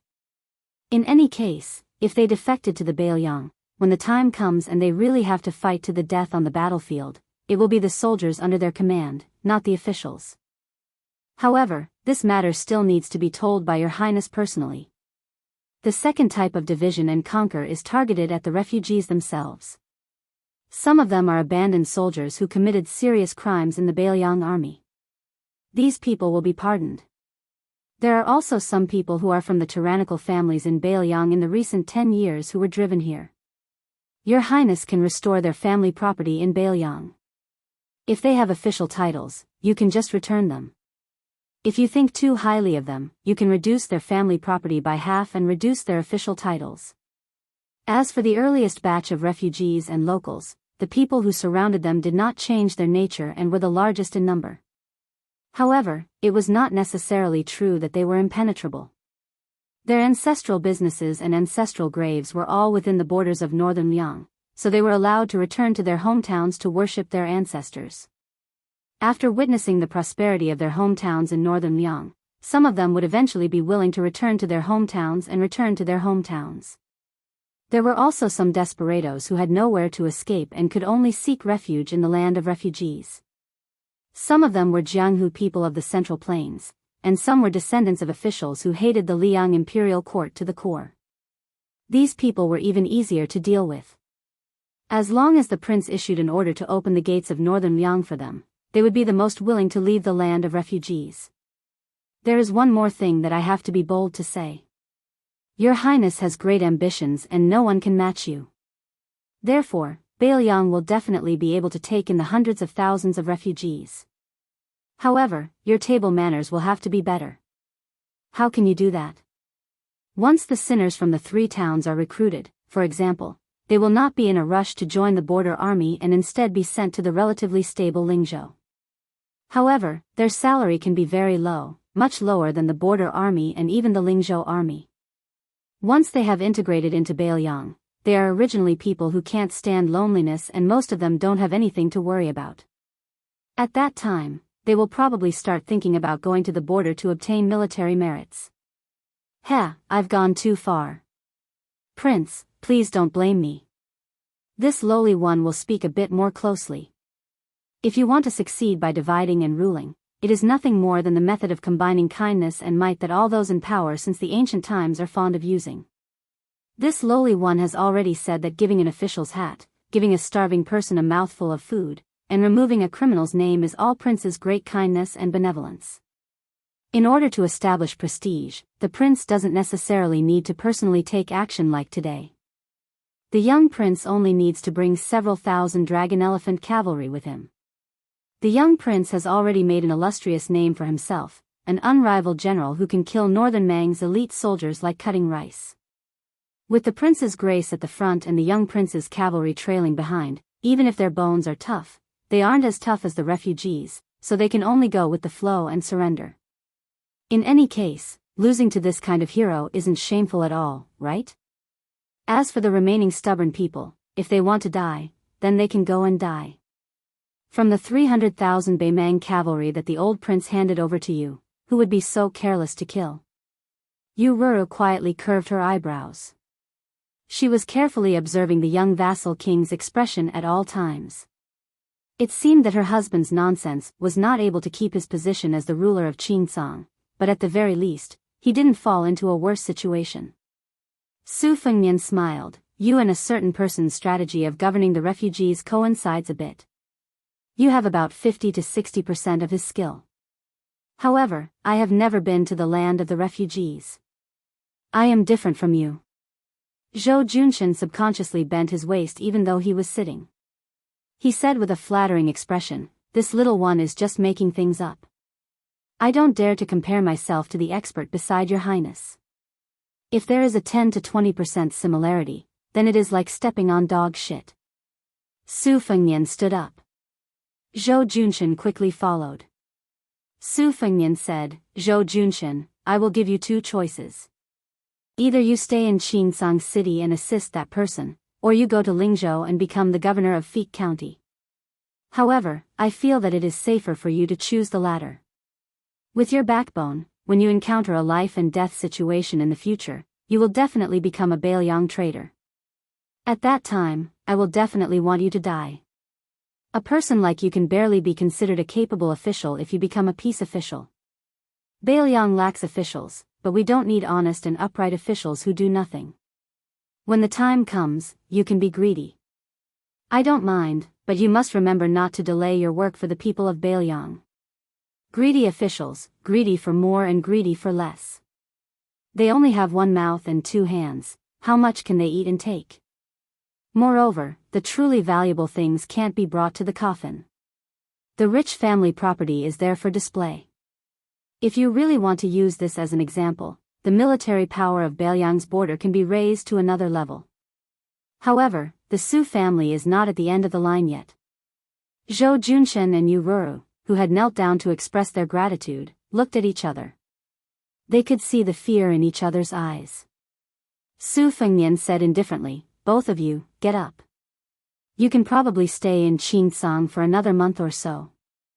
Zhou Junshen and Yu Ruru got up and stood side by side.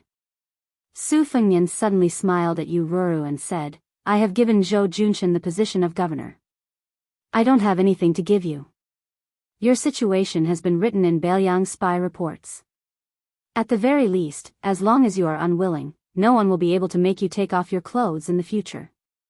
If there is, and Zhou Junshen shamelessly agrees, come to Mount Qingliang. I will help you stop them." After Su Fengnian left, a loud slap sounded from behind him. Then, there was a burst of crying. Some were from Yu Ruru, and some were from Zhou Junshen. Su Fengnian walked out of the north gate of the residence of Dragon King, which was equivalent to leaving the city. In the north of the city, there was a small lake whose water reached his knees. He squatted by the lake, grabbed a handful of sand, and gently threw it into the lake. He was lost in thought. Actually, according to Chen Shiliang's original plan, the first thing he wanted to do was to use 20,000 cavalrymen to bathe Qingsang City in blood. He wanted to kill everyone around Qingsang City. Only then would he talk about the favor.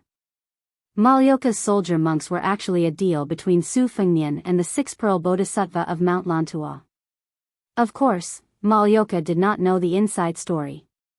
If the female Dharmaraja of the esoteric sect wanted to be the master of Mount Lantua, she would have to join forces with the Su family of Biyao. Su Fengnian would then use this opportunity to control the vast area of the western region. Of course, there was also an urgent need, which was to form a military situation that would suppress hundreds of thousands of refugees from east to west. Then, he would send tens of thousands of light cavalrymen to the north and south borders to prevent the refugees from escaping. In fact, the refugees in this huge pocket would either surrender or die. Beimang's southern dynasty deliberately spread rumors that Su Zhao's last words were to bury the refugees with him before his death. Before Li Yishan died, he left behind a simple and comprehensive brocade pouch. Chen Shiliang's vicious strategy happened to coincide with it. However, in Su Fengnian, he knew that his master felt guilty towards these refugees who lost their homes because of him. It was just that he never said it out loud. Instead, he wrote it down on the tip of his pen. His master died without a grave and his ashes were scattered at the border. When one was born, one had someone to rely on when one was old, and one had someone to bury when one died. These were the three blessings of life that the withered man mentioned. The hundreds of thousands of refugees on this piece of land did not seem to be able to enjoy any of them. Li Yishan, who wrote the 20-year history of the refugees, Records of Knowing Autumn, called himself Water Margin Mountain Ghost in his old age. Water margin, in the wilderness. Wild ghosts by the water. Maybe it was because in his master's view, he was not the same as Zhao Chongling who brought thousands of servants to join the Su family. He was not the same as Chen Qiuyang who wanted to conquer the world. He, Li Yishan, had never walked into a temple, had never knelt before anyone. In the end, he was just like these homeless refugees, a wandering soul by tide listening lake, a wild ghost on clear cold mountain. Su Fengnian leaned back and closed his eyes. He lay on the yellow sand, his hands behind his head. After eating Master Lu Hao's purple lightning, he ate Qilin's spiritual master Yuan Qingshan's steamed bun. He was a bit full. Chapter 1005. The residence of the Dragon King had been turned upside down, but Qingsang City did not have much of a fuss. To the refugees in the city, there were only a few hundred shiny bald heads. Those who were more informed knew that a cavalry of 800 people had entered the city at night to guard the residence of the Dragon King. This elite cavalry was all mounted on white horses and white armor. They were also armed with swords and crossbows, looking very imposing. It was an established fact that Biyao controlled Qingsang City. Since they did not massacre the city, instead, resources were constantly flowing into the city. Many rare items that were usually priceless sprouted up overnight in Qingsang City. Most of the refugees just went with the flow and muddled through. It was not that there were no refugees who left the city, but the restrictions were relaxed and there were no obstructions. After a few days, these Qingsong nobles who had some family background quietly looked on coldly. When they saw the peaceful scene in the city, they resentfully returned to the city. Other than setting up pots and delivering porridge at the city gates, the Dragon King's residence had also become the new governor's official residence. Biyao no longer banned the transportation of salt and iron to Qingsong. Moreover, the governor had begun to set up a household register. It was said that as long as the people of Qingsong passed the inspection, they would be allowed to enter Ling province, the richest of the 3 provinces in Biyao, to do business. Zhou Junshen, who had no chance to wear a dragon robe in his entire life, was very happy. The king of Biyao was very efficient in doing things. The official document signed by the governor of Biyao, Chu Lushan and Li Gongda, had already been sent to the entire Ling province. If he didn't have to help Governor Chen clean up the mess in Qingsong City, he could have dragged his family and rushed to Huangnam County, which was the granary of Ling province. This governor was a very lucrative position. The previous governor, Song Yan, was now the king of Ling province. It was clearly a good place to get promoted and get rich. Zhou Junshen, who was a fence-sitter, was a very good person. As long as he didn't have to work hard and was given a lot of benefits, he would do his best. He didn't hesitate at all. In the past half a year in the city, he had been serving Governor Chen, who was unfamiliar with this place. It was called working hard without complaint. Originally, he was a local emperor who didn't go to court every day, but these days, he didn't have much sleep. In the blink of an eye, he had become a personal soldier of Qingsong. He was resentful and frightened. Zhou Junshen, who was sandwiched between the new lord and his old subordinates, was really a matchmaker and a bride. He was so angry that his mouth was full of bubbles. However, Zhou Junshen, who considered himself a governor, was in good spirits. Most people who had something to look forward to were like this. No matter how short-sighted he was, as long as he could see the future, he wouldn't be afraid of being tired. Before the curtain of night fell, a young man who looked like a scholar, escorted by a group of white horse light cavalry, walked alone up the dilapidated northern wall of the city. He saw a guy with his hair tied into a Wudang Huangting Taoist crown squatting on top of the city wall, with a pair of sabers hanging from his waist, looking far to the north. The scholar followed the saberman's line of sight and looked to the north. In Beimang's Gusai province, last year's one-sided battle seemed to be an unexpected and complete victory for the Biyao cavalry, but the scholar knew very well that it only hurt Beimang, and it was far from hurting their tendons and bones. Generally speaking, the pros and cons were half. The pros were that Gusai province was crushed until it was riddled with holes, and most of the beacons and relay routes were gone. For the time being, it would be difficult for a large number of cavalry troops to move south. The cons were that Beimang had been awakened, and the generals of the southern court who had distinguished military achievements would begin to re-evaluate the military strength of both sides of Liangmang. When the curtains of the next full-scale battle began, it would be difficult for Biyao to move north so easily like a hot knife through butter. The young man, the new governor of Qingsong City, stepped forward and said softly, "Greetings, King of Biyao." Su Fengnian turned his head and smiled. "Shiliang, you've come. You've been so busy these past few months that I didn't even have the nerve to ask you out for a drink." Qin Shiliang smiled and didn't respond. This was probably the difference between him and Su Beiji. Whether it was getting along with His Royal Highness or the new king of Liang, Su Beiji had always ridiculed and rolled his eyes when he should. He had never had the understanding of living under someone else's roof. However, Qin Shiliang was different. He had always kept his place.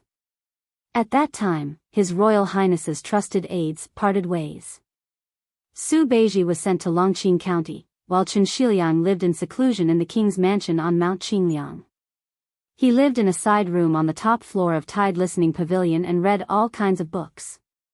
The books he read were all the books and manuscripts left behind by Li Yishan. Today, Beiyang's military strategy, especially the redivision of military officials and the geographical arrangement of 14 future Beiyang's most powerful military officers, came from Qin Shiliang. However, after Qin Shiliang got married, he was given full authority to deal with both the grain supply and the salt and iron official camp. Both were not satisfactory. The former was the provincial governor of Liang Imperial Court, Tantanan. Huan Wen personally stepped forward to make things difficult for Beiliang. Qin Shiliang did not lose unjustly. However, later in Yuzhou, even though he could order Huang Fucheng, who held the military power in Yuzhou, he was still pushed aside by the salt-eating, tyrannical forces. Until now, the ownership of several major salt ponds was still undecided.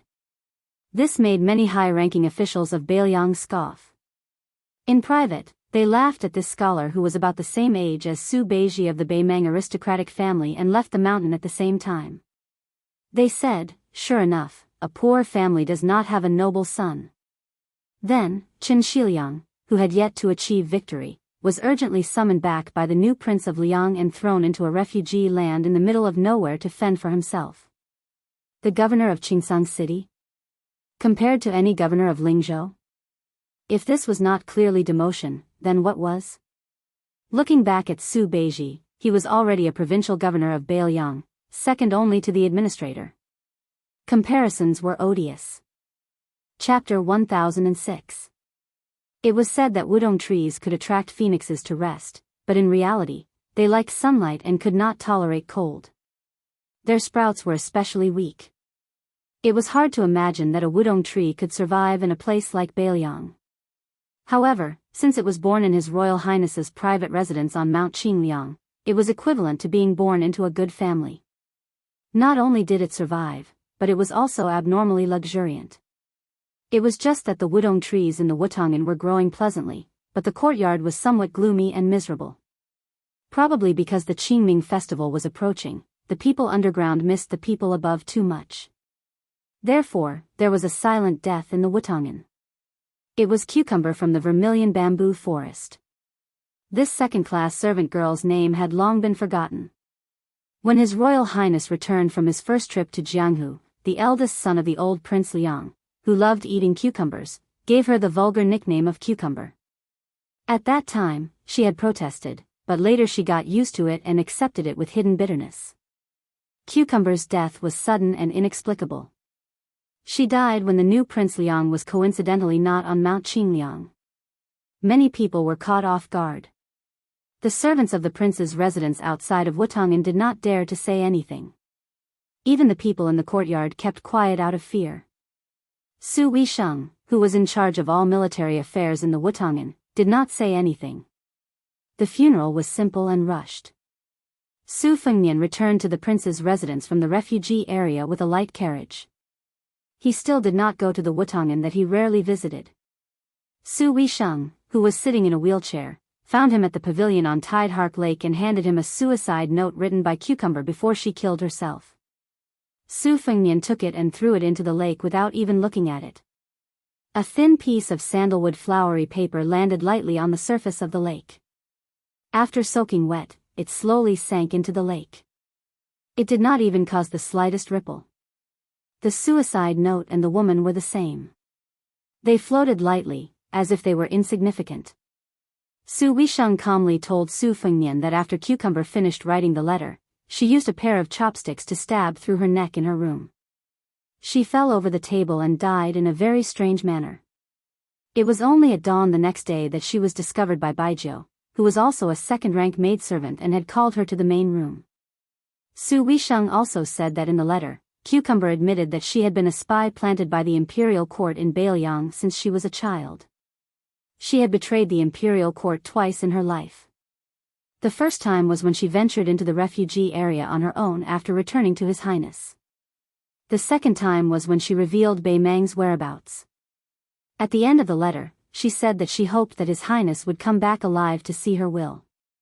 She also said that she still wanted to serve His Highness in her next life and that she would never be like a ghost again. Su Fengnian's expression was calm. It was hard to tell whether he was happy or sad. Su Weisheng also said calmly, when the Eagle and Falcon family in Beiliang split up, the spies in Wutongan and Chu Lushan were separated into internal and external spies. At that time, I knew that you had already discovered that there was a spy in Wutongan. I hoped that they would restrain themselves a little and stop while they were ahead. Take it as giving them a chance to live. However, you should know that since you have embarked on this path, there is no way to turn back. There is no need to talk about cherishing one's life. A woman's life is short.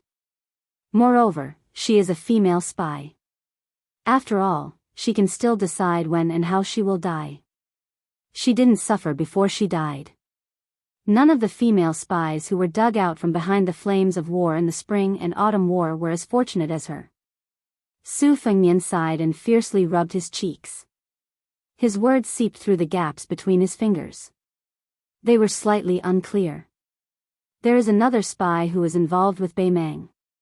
She is hidden even deeper. Who is she?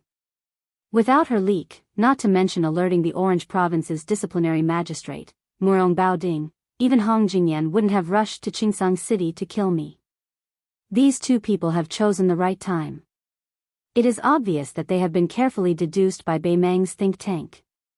It seems that she is much more thick-skinned than that girl, Cucumber. Su Wisheng asked in return, do you really not know, or are you pretending to be stupid? How many people in Wutongan can be so patient and scheming? Su Fengmian put down his hands and folded them in his sleeves. He turned his head to look at the surface of the lake and said softly, I will go see her right now. Sister, help me prepare 2 cups of wine. Su Wisheng hesitated for a moment, but in the end, he didn't say anything. The second-rate maids in Wutongan all had their own private rooms, each with their own charm. Green Ant's room was the most miscellaneous. There were many strange objects in the room, but there weren't many books. She was good at playing chess, but she didn't have a chess board or a chess piece. When she played chess, she would play chess directly with His Royal Highness in the main courtyard. She was always able to beat Su Fengmian to the point of throwing away his helmet and armor. She never showed mercy. Even when she faced the miraculous second princess who created the 19 paths, when their minds were connected, they could occasionally match evenly. This was enough to show that Green Ant was extremely intelligent. Perhaps it was because extreme intelligence led to injury, but Green Ant was also the weakest of the maids in Wutongan. Fortunately, Su Fengmian was a prodigal son who spent lavishly on the people around him. Even when the old Jinren of Wudang Mountain, Song Jiming, sent precious medicinal pills to the prince's mansion, he would regularly give them to Green Ant to nourish her body. Today, Green Ant wasn't the only one on duty in Wutongan. The door to the room wasn't closed. She sat alone by the window, looking at the green Wutongan trees outside with a smile on her face. When she heard a knock on the door, she turned around and saw His Royal Highness holding a cup of wine in each hand. She stood up with a smile. Most of the women in Wutongan still liked to see this gentle and handsome young man as His Royal Highness. Su Fengmian walked to the window, put down 2 cups of wine, and followed her line of sight to look outside the green screen window. Green Ant didn't care about seniority. In any case, Wutongan didn't pay much attention to these rules. She gently sat back in her chair, put her elbow on the armrest, leaned her body, and raised her head to look at him. It had been like this for so many years.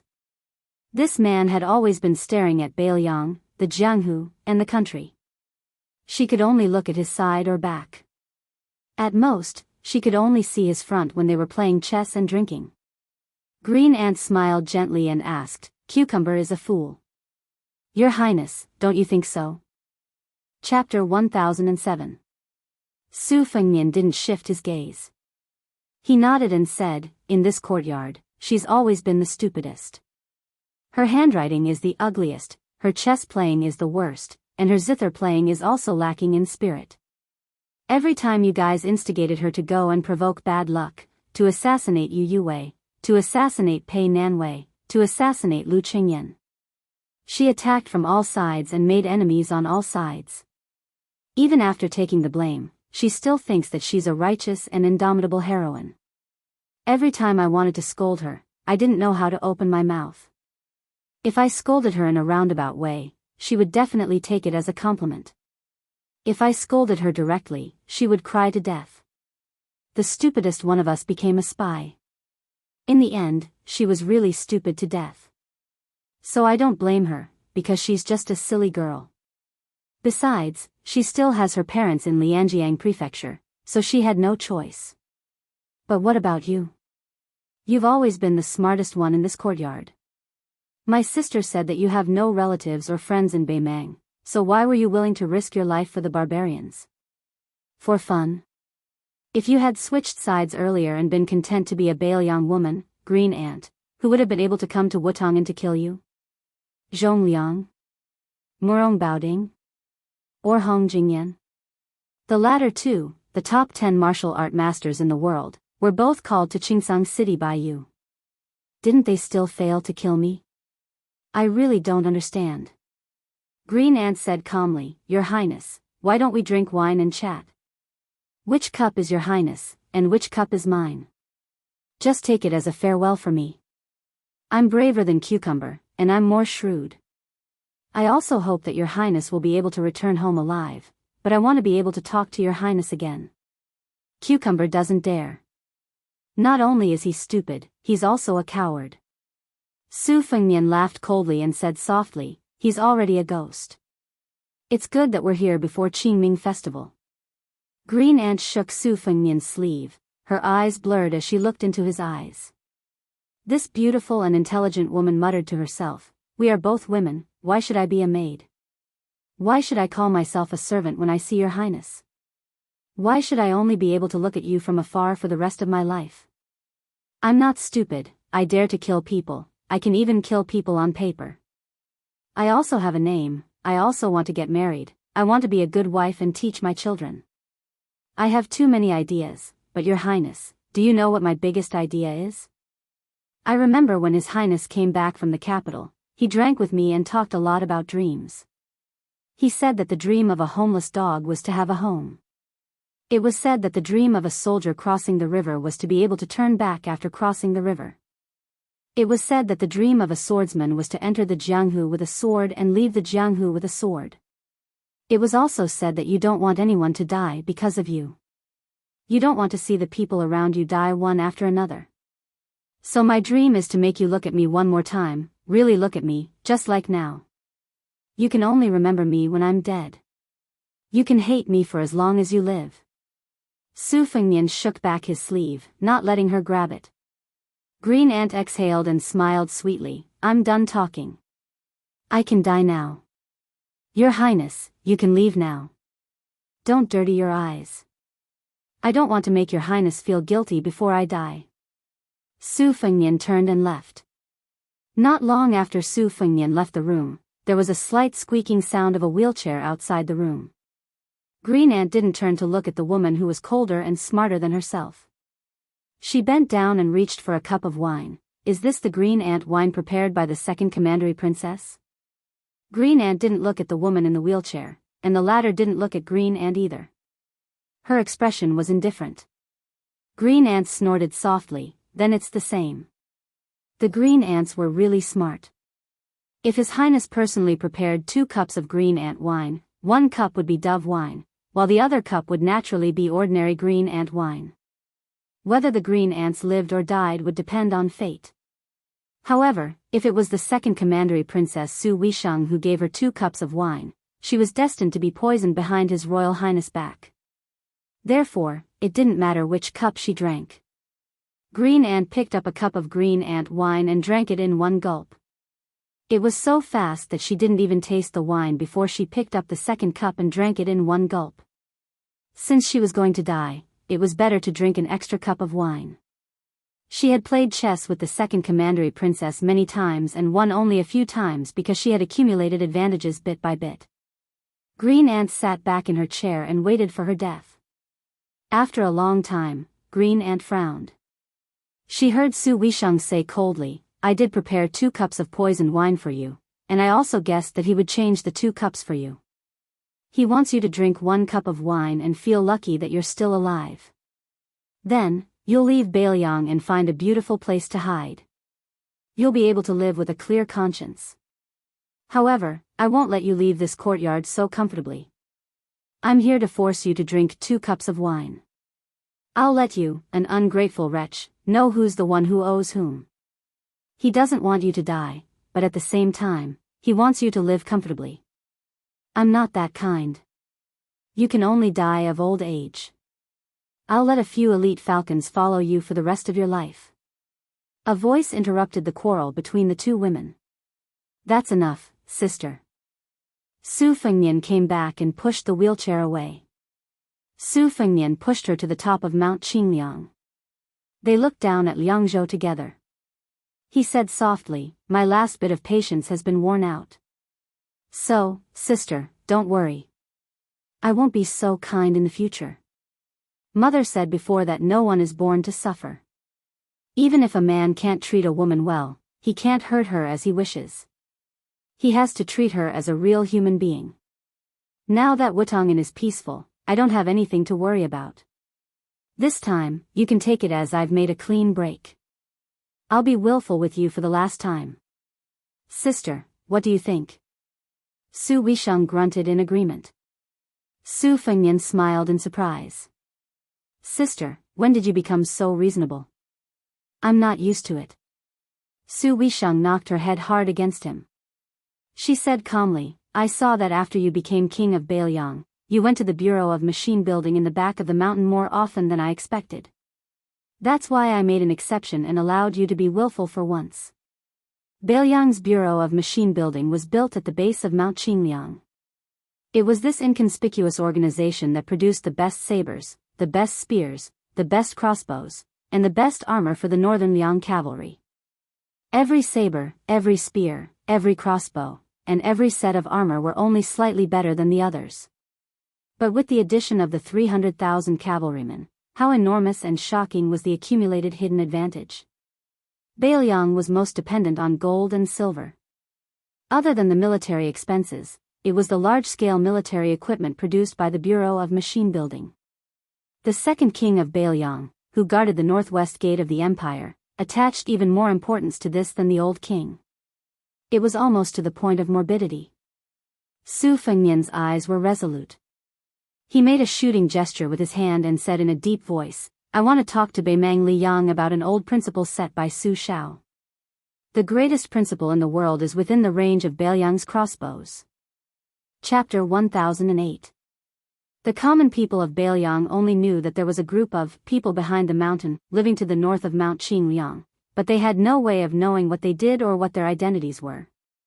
The mountain behind Mount Qingliang was also known as Bakin Mountain, and it had always been a forbidden area. A wheelchair slowly descended the mountain. Su Weisheng was wrapped in a thick black fur coat, her 2 fingers gently wrapped around her collar. At the foot of the mountain, there was a small navy blue building, unremarkable.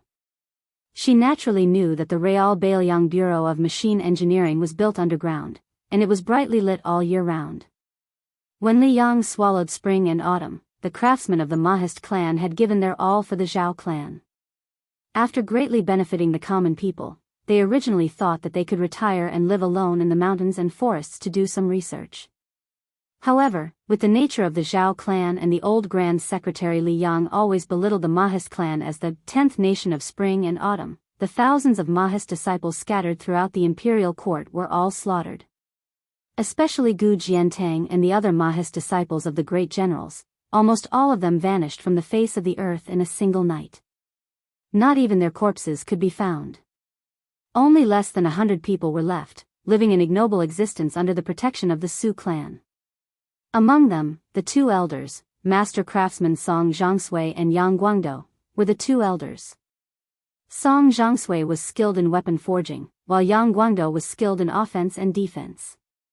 During the morning period, Su Fengnian, who was pushing the cart behind him, went to the machine-making bureau. Other than chasing souls and demanding lives, he shamelessly urged Song Zhongsui and his disciple to speed up the crafting of the talisman armor. He also asked Yang Guang for advice on the Western Front.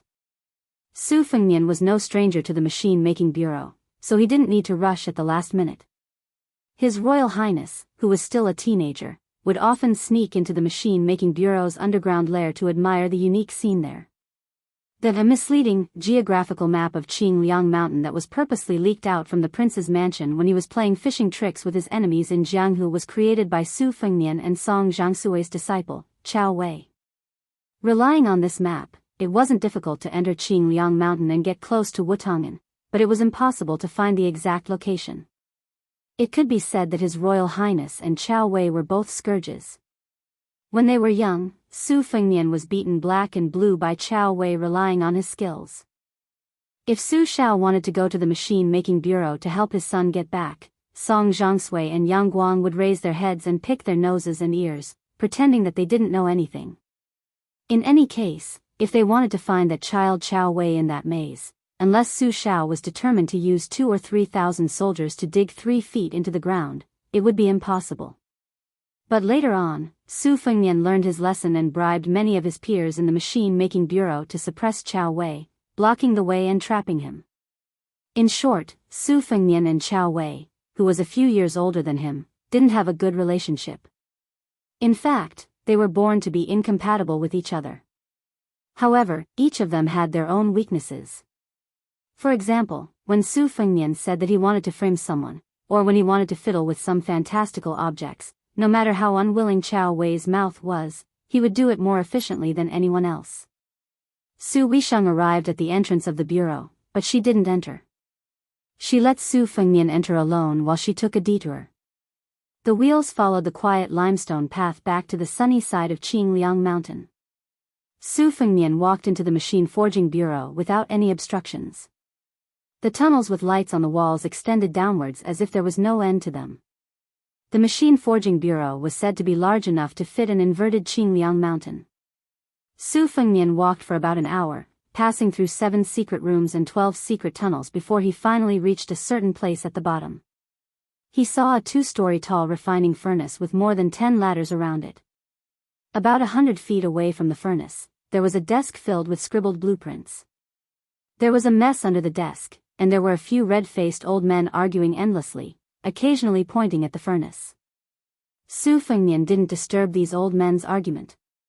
He walked in front of the furnace, his face red from the light of the flames. This furnace was called Cauldron Tool, and it had an extraordinary origin. The Tangxi sword furnace, which had already passed away, and the Dongyue sword lake furnace, which was still being forged, paled in comparison to this furnace. It was said that when Great Qin had conquered the world, it had collected all of the ironware in the world to forge the 9 cauldrons, which were used to suppress the 2 cities, 3 rivers, and 4 mountains. Su Fengnian smiled, and just as he was daydreaming, someone jumped up and slapped him on the head. Su Fengnian couldn't be bothered to turn around, so he sent that rude fellow flying with a single slap. Curses immediately sounded out from behind him. Ever since Su Fengnian had started practicing the saber, the fellow behind him had become much more obedient. However, a leopard couldn't change its spots. That Chao fellow couldn't help but provoke Su Fengnian a few times, and this was the result. Chao Wei rubbed his cheeks and stood side by side with Su Fengnian. This young man was short, but he didn't lose to others. When interacting with Su Fengnian, he liked to stand on his tiptoes. Even so, he was still half a head shorter than Su Fengnian. Su Fengnian smiled and said, "I heard that the great-grandson was created by you?" Chao Wei proudly said, "Compared to the sharpest ancestor, the sharpness is a bit worse. Compared to the sturdiest grandson, the firmness is a bit worse. Compared to the lightest father, it's only a bit heavier. Now you know how powerful it is, right?" Su Fengnian poured cold water on Chao Wei's sarcastic face. "They're all just a little bit worse. Which one of them is the best among all the Biyao sabers?" Su Fengnian and Chao Wei gave the Biyao saber nicknames. The old ancestor was the first real Su family saber. In the early spring and autumn period, the Su family's troops relied on this first-generation cold saber to conquer the world. It could be said that they were invincible. In the middle and late spring and autumn period, such as the end of the war in western Shu and Xiangfan, they switched to the second-generation saber. It was not as sharp as the first-generation old ancestor, but it was relatively lighter and sturdier. When they took over Biyao, the third generation of the Biyao saber, Old Father, made a new choice. Nowadays, the Biyao saber, Old Father, had been hung by many rich young men in neighboring prefectures of Biyao. Most of the Biyao sabers with the most beautiful curves were the Sun. By the time the grandson generation came, it was already 5 generations. Then, in the hands of Chao Wei, it was the youngest, great-grandson. These 6 Zhongliang sabers, unless one was a veteran soldier who was used to weapons, otherwise, it would be difficult to distinguish the differences between them. The 5th generation, Su family saber, which was privately called grandson by Su and Chao Wei, was already recognized by the military masters of Liang and Beimang as the best war saber in both offense and defense. Whether it was on foot, war, or horse, it was the best in the world. It was not that the generals of the southern dynasty of Beimang, Prince of Yanqi, Prince of Liang and Prince of Guangling, Zhao Yi, these famous warriors, did not think of mass copying. It was just that the production of a seemingly simple saber involved the quality of the iron ore, the efficiency of the iron mining, the temperature of the furnace, the forging process, the design of the mold, and so on. It even had to take into account the size of the soldier using the saber. The knowledge required was complicated and difficult. In addition to the many advantages of the Beiliang's iron ore quality and superb craftsmanship, the most important thing was that the Beiliang cavalry had been guarding the frontier for 20 years. Although Su Fengmian's sarcastic remarks about Chao Wei's great-grandson did not sound like much, in fact, he did not need to see the knife with his own eyes and touch it to know that this generation's Su Dao was domineering. It was not the sharpest or the sturdiest, but it was definitely the killing weapon that could exert the most lasting lethality. As expected, Chao Wei, who felt insulted, jumped up and scolded, "You layman, if you have the ability, don't touch a great-grandson in your life." Su Fengmian was too lazy to bicker with him.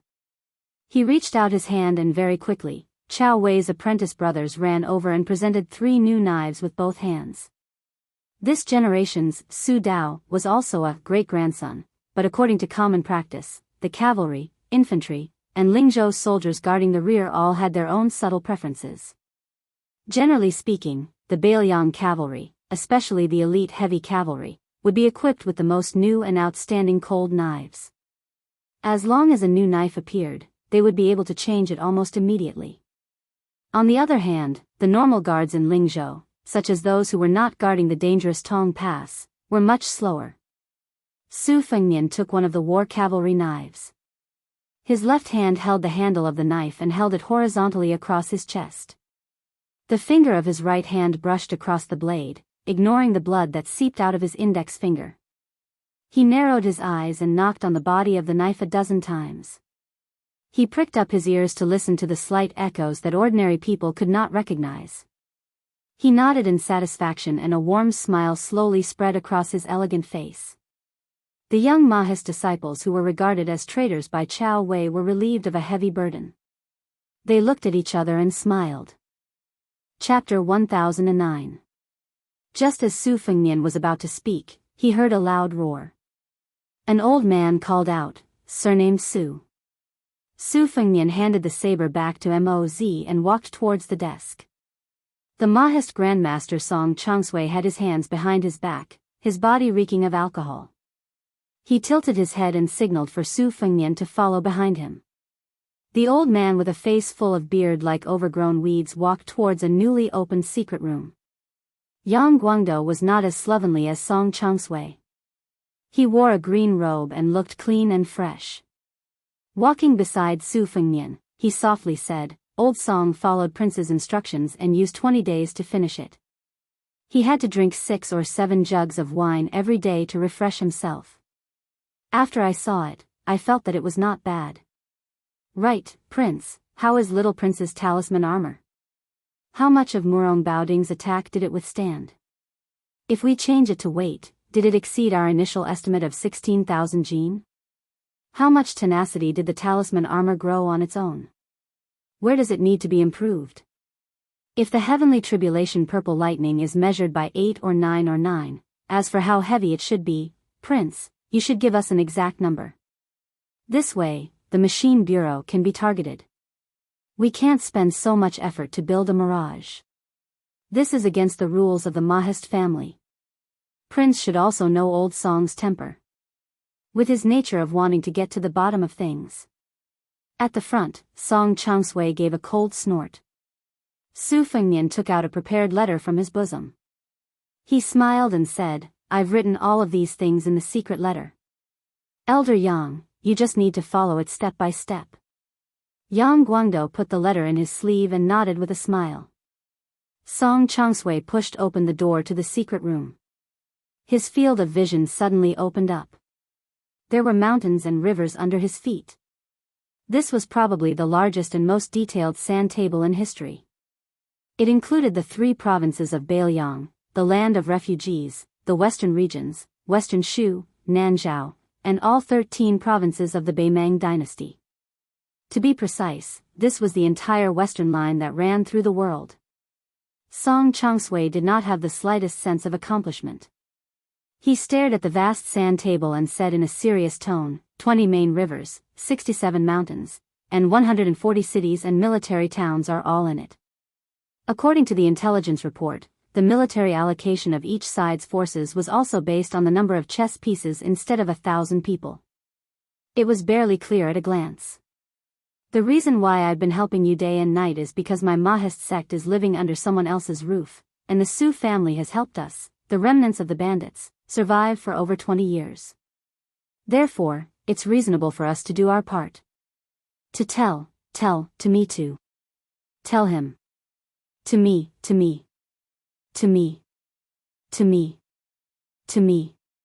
Su Fengnian grunted and said calmly, the Empress of Beimang said it herself. Now it depends on when and where the battle will begin. Our Beiliang no longer has the extravagant hope that Beimang will break into the quagmire east of Liang with both feet first.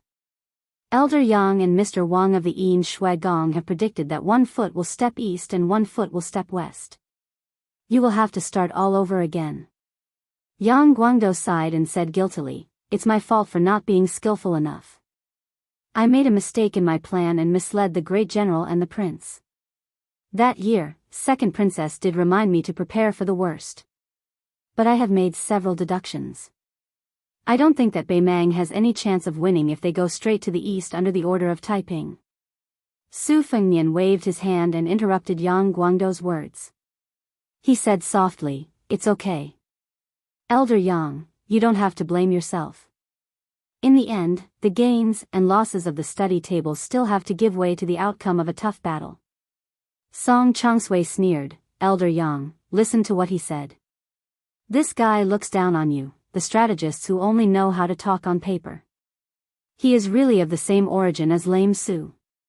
He doesn't believe in anything. In the end, he only believes in the knife in his hand. Su Fengnian and Yang Guangdou both laughed it off. Chao Wei had sneaked into the sand table at some point.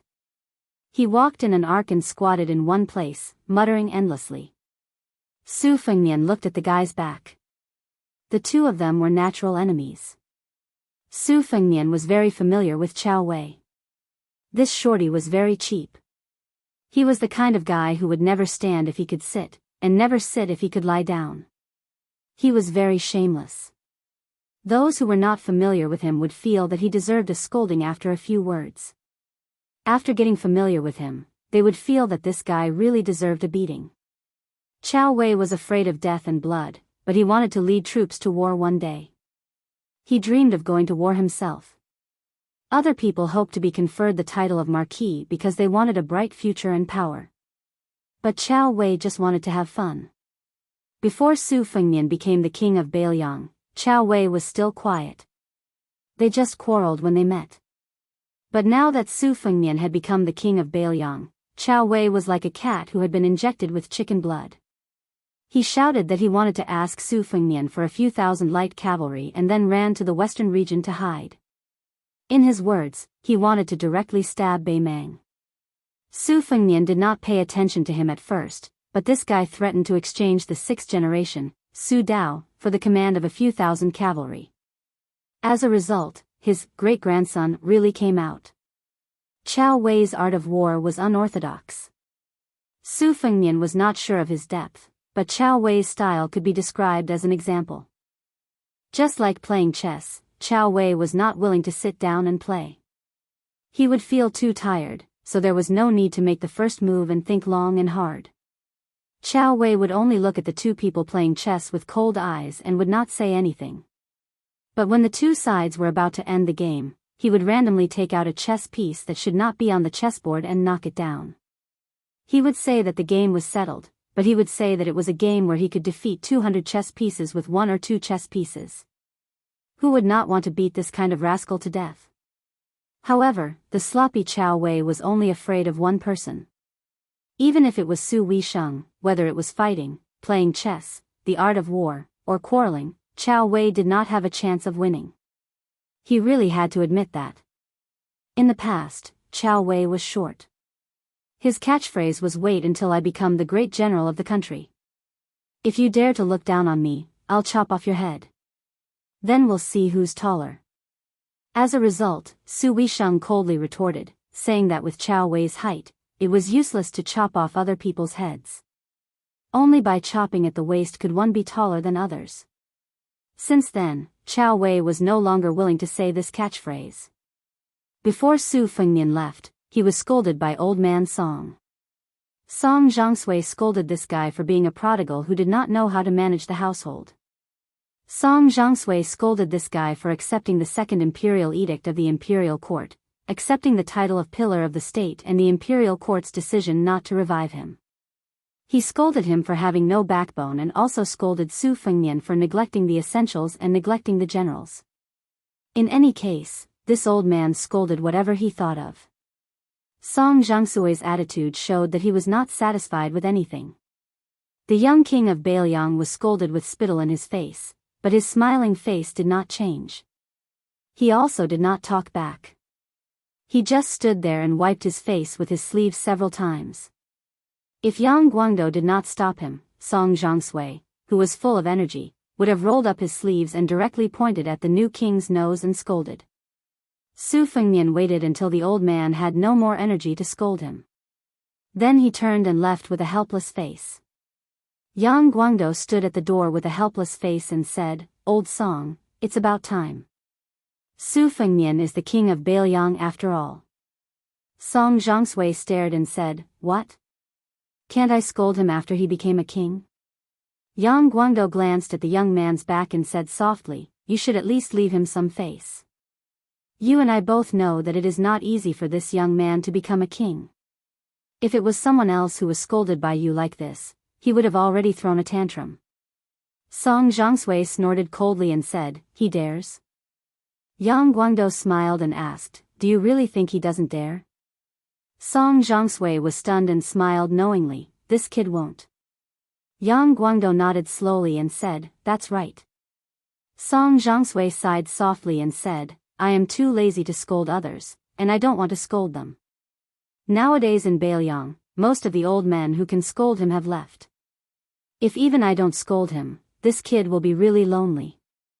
Chao Wei sneaked behind his two masters and said shamelessly, "The saber has been made. That guy can't not give me a soldier, right?" Song Zhongsui slapped Chao Wei's head and said, "Look at you, go play with your eggs."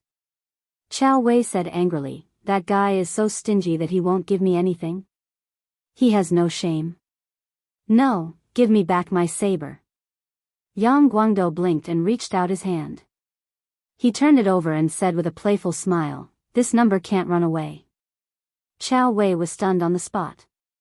Su Fengnian walked back to the ground and carried a new saber from the Su family. He walked along the shady mountain road to the top of Mount Qingliang and sat on a stone bench at the bottom of the building. He pulled out the cold saber from its scabbard that might soon be stained with blood on the border and gently flicked it. Great rivers and mountains, great heads that can never be cut off. Chapter 10:10. Fei Shou City in the south of Lingzhou was the northwest terminus of the Liang transport, while Xiangfan in Qingzhou was at the center of the empire supply line. Thus, if the imperial court wanted to accurately grasp Beiliang's weakness, they had to have the cooperation of the king of Jing'an, Zhao Sun. Currently, Tantanon, who was the left assistant of the secretariat, was very satisfied with Xiangfan's actions. For this reason, he asked the imperial court for an exceptional promotion, which was also against the rules. He generously invited Lu Su, who was behind the scenes of Jing'an Palace, to the front of the stage and gave him the opportunity to lecture at the Hanlin Academy, which was what the common people called the Dahuang gatekeeper. He also specially allowed him to not go to the capital to take up a post. Previously, Beiliang's Chen Shiliang had temporarily stayed in Feishou City. He had stalled for a full 10 days with the imperial court's deputy minister of grain transport, Gu Deshang. He had used all his tricks, but he could not make the deputy minister relent at all. At dawn, a simple carriage entered Feishou City from the north gate and stopped at Shanghai Pier in the south of the city. 3 men of different ages walked down from the carriage. 2 of them were young men of similar age, and one of them was a thin old man in a green robe. The 3 of them stood on the deserted pier that did not have many grain ships in sight. The short young man had a cold blade at his waist.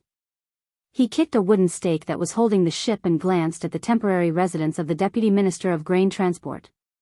He said unhappily to the gray-haired young man beside him, Gu Deshang and his father, Gu Ling, are known as the great and small Gu Pishio of the river. Back then, Gu Ling recognized the master of the ceremony directorate as his adoptive father. The father and son were able to hold the post of grain transport minister one after another. It is said that the money they earned was enough to fill a granary. However, Gu Deshang is greedy. Now that the imperial court has old man Huan personally watching his money bag, no matter how bold he is, he would not dare to take a single copper coin from Beiliang. In my opinion, this is a dead end. Why don't we just kill the one surnamed Gu? In the future, whenever a transport minister comes, we'll kill them all. We'll kill them until no one from Liang dares to provoke us. When the time comes, our Beiliang can strut around and privately sell our grain. The grain transport from Feishou City to Xiangfan City consists of 16 canals of various sizes and no less than 50 granaries. There are bound to be places that dare to do business with Beiliang.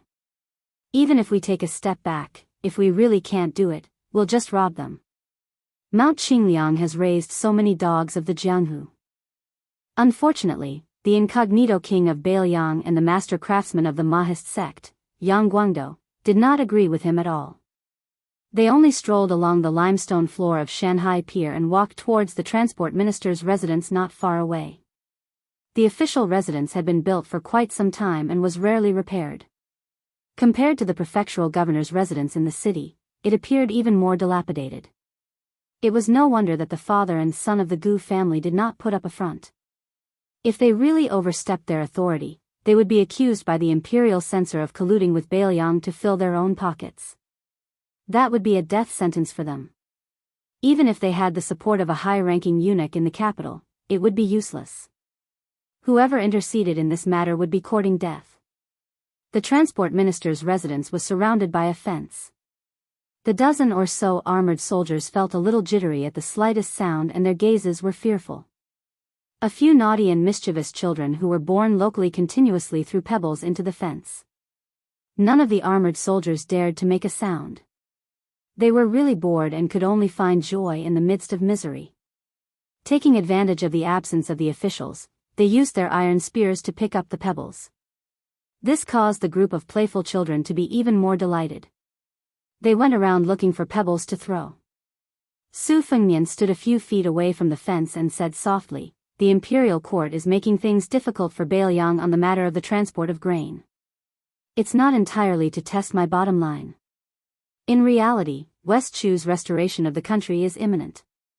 When the time comes, although the troops sent to rescue the emperor from all over the country won't dare to demand an exorbitant price, they still have to ensure that they can fill their stomachs. When the time comes, the sound of a crossbow is equivalent to 10,000 taels of gold. In the end, war is still a competition of resources. Otherwise, without money and without food, even if Gu Jiantang has hundreds of thousands of soldiers, he won't be able to survive the new West Chu with Sun Shiji inside devising strategies and Chao Chongqing leading the troops from the outside. Many people say that if West Chu had made up its mind earlier and allowed Chao Chongqing to take away Yi Baikui's military power before the Western Wall, it would have taken at least 5 or 10 years for Liang to completely pacify the spring and autumn period. Yang Guangdou smiled and said, "I have made countless deductions about West Chu's restoration of the country. It will take some time." Chapter 10-11. Su Fengnian nodded and said, 60% of the world's taxes come from West Chu. Over the years, Liang has squeezed West Chu into a miserable state. No matter how rich a place is, it can't afford to kill the goose that lays the golden eggs. However, Yuan Benshi and Bai Yan have always wanted to force West Chu to rebel. Gu Jiantang and Gu Lu have also dreamed of fighting West Chu. In times of peace and prosperity, civil officials enjoy prosperity, while military generals can only live off their savings. Therefore, the emperor of the Zhao family quickly found something for important officials like Zhao Yuling and Yin Maochun to do, either to evaluate officials or to preside over imperial examinations, so that when the time comes, they won't have too much energy and can only be used as a hindrance. Over the years, the imperial court has deliberately weakened the military defense around West Chu. On one hand, it wants to make West Chu feel that there is hope for the restoration of the state. On the other hand, it wants to be more sinister. Among the vassal kings, not to mention the prince of Jiaodong Zhao Sui, the prince of Huainan Zhao Ying and the king of Jing and Zhao Heng, they are all relatively weak vassal kings. However, they still have at least 4,000 to 5,000 elite soldiers in their hands. Sending them to quell the rebellion is an overt plot by the imperial court. They have no choice but to obediently go to West Chu's border and wipe out all the elite soldiers. This kind of sinister move to weaken the vassal kings is definitely Yuan Benshi's idea. When the West Chu matter is over, the Prince of Guangling, Zhao Yi, will have a direct confrontation with West Chu. After this battle, most of the fat that he has painstakingly cultivated will be cut off. If he is unlucky, not a single soldier will be left behind. Even I feel pain for him. Liaodong's Zhao Sui has been suppressed by Gu Jiantang to the point that he can't breathe, so only Yan Qi's Zhao Bing and I are still unrestrained. However, Bei Mang is very considerate and has a tacit understanding with Liang. He will immediately fight to the death with Bailiang. You fight your West Chu, I fight my Bailiang. Everyone is doing their own thing. I even suspect that Yuan Benshi and the imperial decree of peace are in cahoots. In the end, only Zhao Zhu's father, the great vassal king, can still be free and unfettered. Yang Guangdou smiled gently and said, Nailan Yuxi's ability to avoid disaster is the second in the world, no one can claim to be the first. Su Fengnian muttered to himself, the battle between Liang and West Chu will definitely be fought before us and Bei Mang. Even if the Zhao clan is fully aware that Bei Mang has no time to take care of the Eastern Front, they will not let Gu Jiantang participate in it. With great difficulty, they managed to get rid of Su Shao, they can't raise another Su Shao. It's not that civil officials can't be given titles or rewards, but military generals mostly need to have their own troops. If nothing goes wrong, it should be Lu Baijie and Lu Xingxiang. One of them will be in charge of the Ministry of War, while the other will go to the south. However, Lu Baijie is just the newly appointed Minister of War, so the possibility is small. As long as Lu Xingxiang can obtain military merits, he can return to the capital next year to contend with Lu Baijie, so that the Ministry of War will not become the only Ministry of War under Tangxi Sword Immortal. If Lu Xingxiang takes the lead, a few old bastards like Ngua's General Yang Xinxing will definitely take advantage of the opportunity to get a share of the action. However, whether it's Lu Xingxiang or Yang Xinxing, these old generals, they are all far inferior to Cao Changqing. Lu Xingxiang is still fine, he's not bad at commanding troops, but he is bound to be restrained in all aspects. In the early stages, the only ones who can fight to the death in a disadvantageous situation are probably the troops of Prince Guangling, Zhao Yi. In my opinion, this battle is not likely to be fought. Perhaps Cao Changqing will be unstoppable all the way to Great and City. Yang Guangdou frowned. After West Chu takes the advantage, they will go up north? Not to mention Cao Changqing, even if Bei Mang dares to place the final battle outside of Great and City, their chances of victory are not high. Su Fengnian smiled and said, I'm just speaking casually. Yang Guangdou laughed and said, if that's really the case, it will be a great thing for Bei Mang. Perhaps Bei Mang will suddenly have an idea and decisively give up on the Western Front and turn to attack the Eastern Front. Together with West Chu, they will attack Great and City from the north and south. That will be wonderful. Didn't Gu Jiantang always feel that he lost to the general because of the timing? Now, he has a chance to prove himself. For so many years, he's been building the Eastern Front. He's got both manpower and money. he can get whatever he wants from the imperial court. If he still can't get what he wants, Gu Jiantang should hang himself with some noodles. Chao Wei interrupted and asked, is Chao Chongqing really that powerful? Yang Guangdou sighed softly and said, during the spring and autumn period, the scholars of West Chu were the most prosperous. West Chu's Chao Lonely was the most proud. Chao Tu is the best, and he alone is the best in West Chu. This is not a boast. However, the world has been blinded by his magnificent feat of entering the palace. Most people feel that he is an expert in martial arts.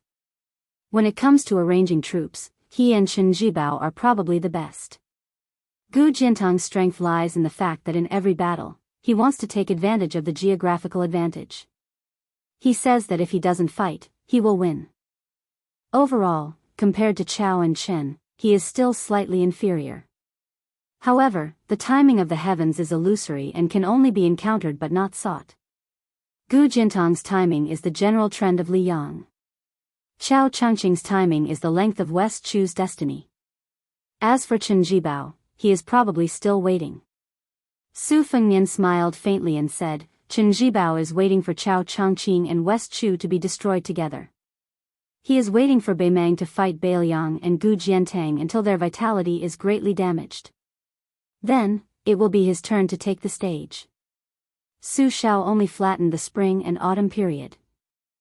Chen Jibao's ambition is obviously greater. He wants to unify the world with his own hands and forge a vast empire that has never been seen in 1,000 years.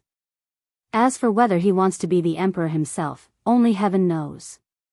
Yang Guangdou exhaled deeply and said, once the great general leaves, the world will be in chaos.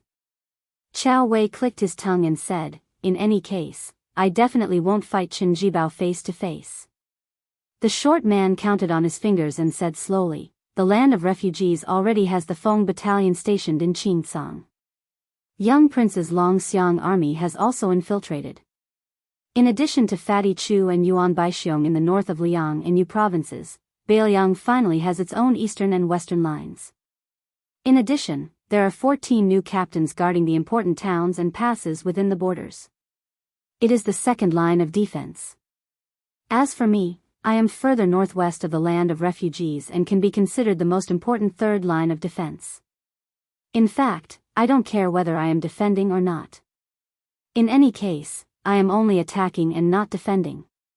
When you guys are fighting to the death, I will make the final decision. Hey, surnamed Su, let's make a deal first.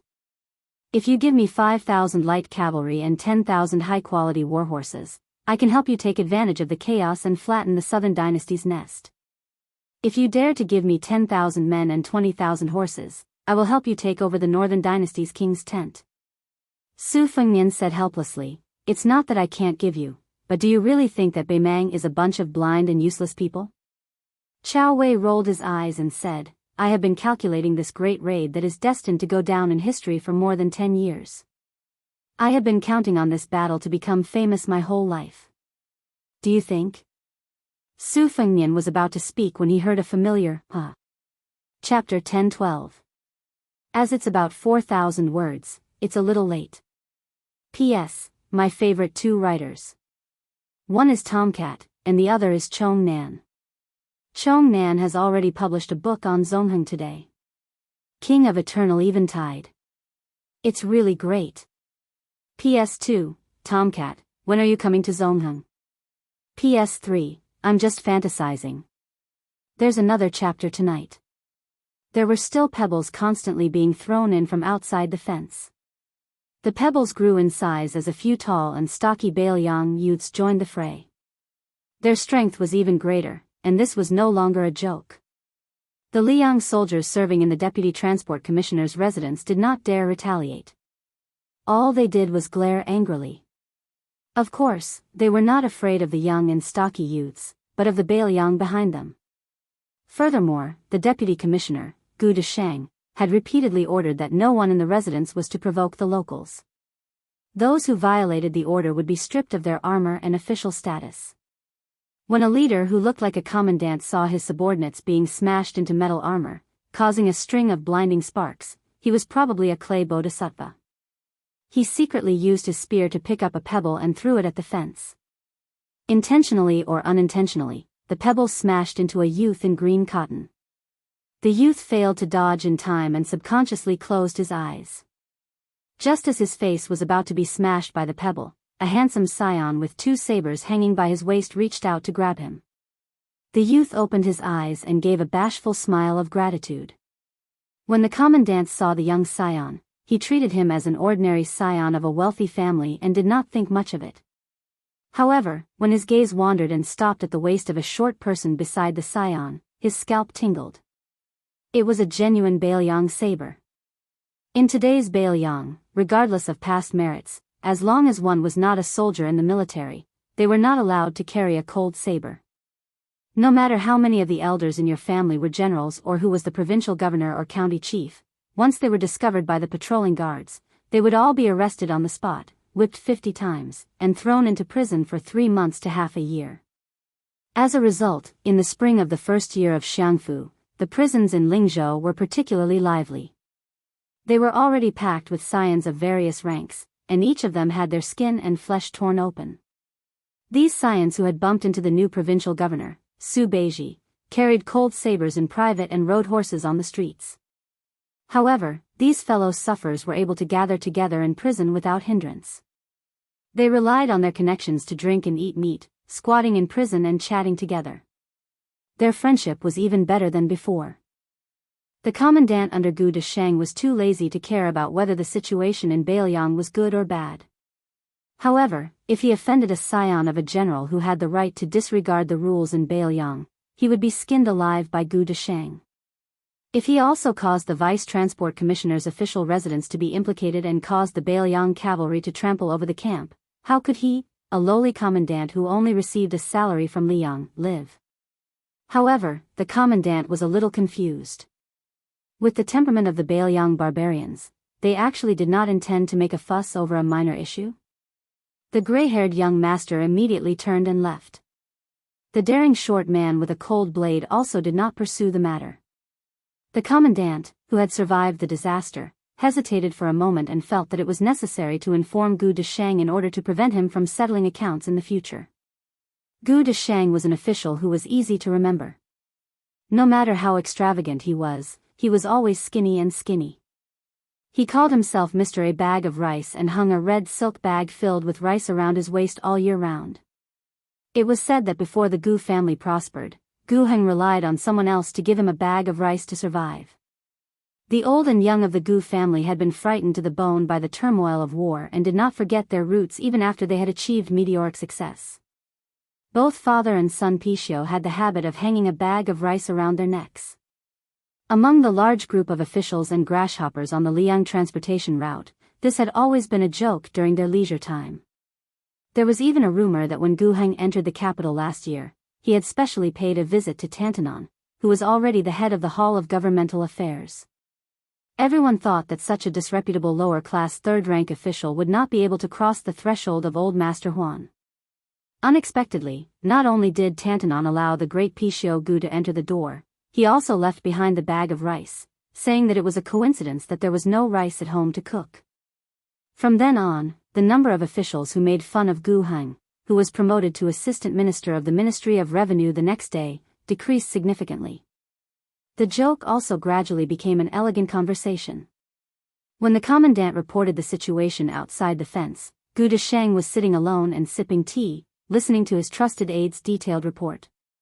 At first, Gu Desheng did not pay too much attention, but he suddenly had an epiphany and asked in detail about the appearance of the young man with the double sabers.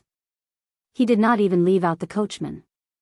The commandant recounted it from memory, saying that the young man had gray hair, a slender figure, and had the eyebrows and eyes of a woman. As for the coachman, he was far away and could not be seen clearly. He could only say that he was about 8 feet tall. Gu Desheng had a toothache on his face. His finger trembled as he pointed at the commandant. He scolded him for not being able to do anything right. He jumped off the small bed and ran out of the official residence without even putting on his boots. He was chased by the Vice Transport Commissioner to the group of people at the dock.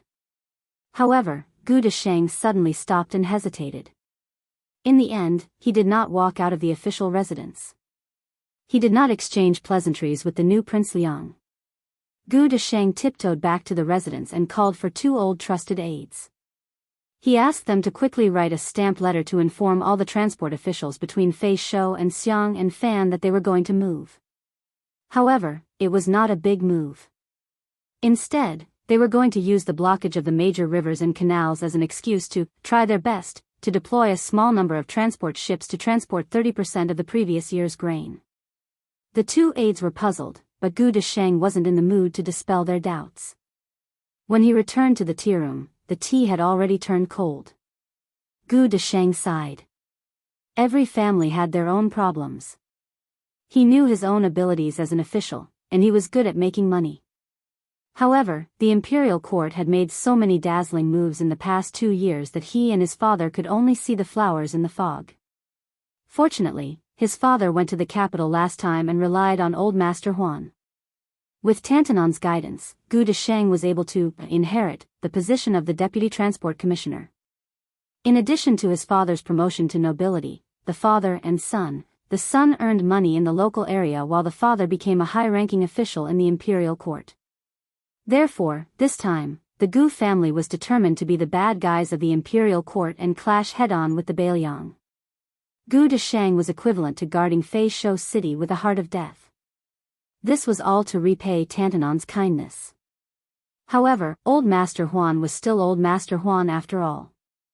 He even personally taught Gu Desheng and gave the Gu family a protective talisman. That was, as long as the Su Fengnian himself didn't fly into a rage out of humiliation, he wouldn't be able to do anything. Only when this young vassal couldn't hold back and personally made a move, Gu Desheng would have a countermeasure. Old Master Huan had already spoken to Xiang Fancheng, and when the time came, he could give the Biyao 30% of the grain. Although Gu Desheng had followed old Master Huan's instructions and used this protective talisman, he wasn't sure how Biyao would react. In fact, Gu Desheng had been very uneasy the last time Qin Shiliang was riding a tiger and couldn't get off. Others didn't know how much Biyao valued this poor scholar. When they had talked at the Huan residence, Tantanon had mentioned several times that this person couldn't be underestimated and that it would be a good thing for him to be able to stand out a day later. Gu Desheng, who wasn't very old, thought of the difficult days he had spent in Fat Longevity City for the past half a year. He touched the bag of rice at his waist and smiled bitterly. Old brother, wealth comes from danger. Now that the Gu clan is rich and this mission is done, we can just obediently ask for money in the future. I won't deal with the Biyao barbarians even if I'm beaten to death. Now, even the most unknown courtesan in Fat Longevity City isn't willing to take my money. I really have nowhere to spend my money. How miserable.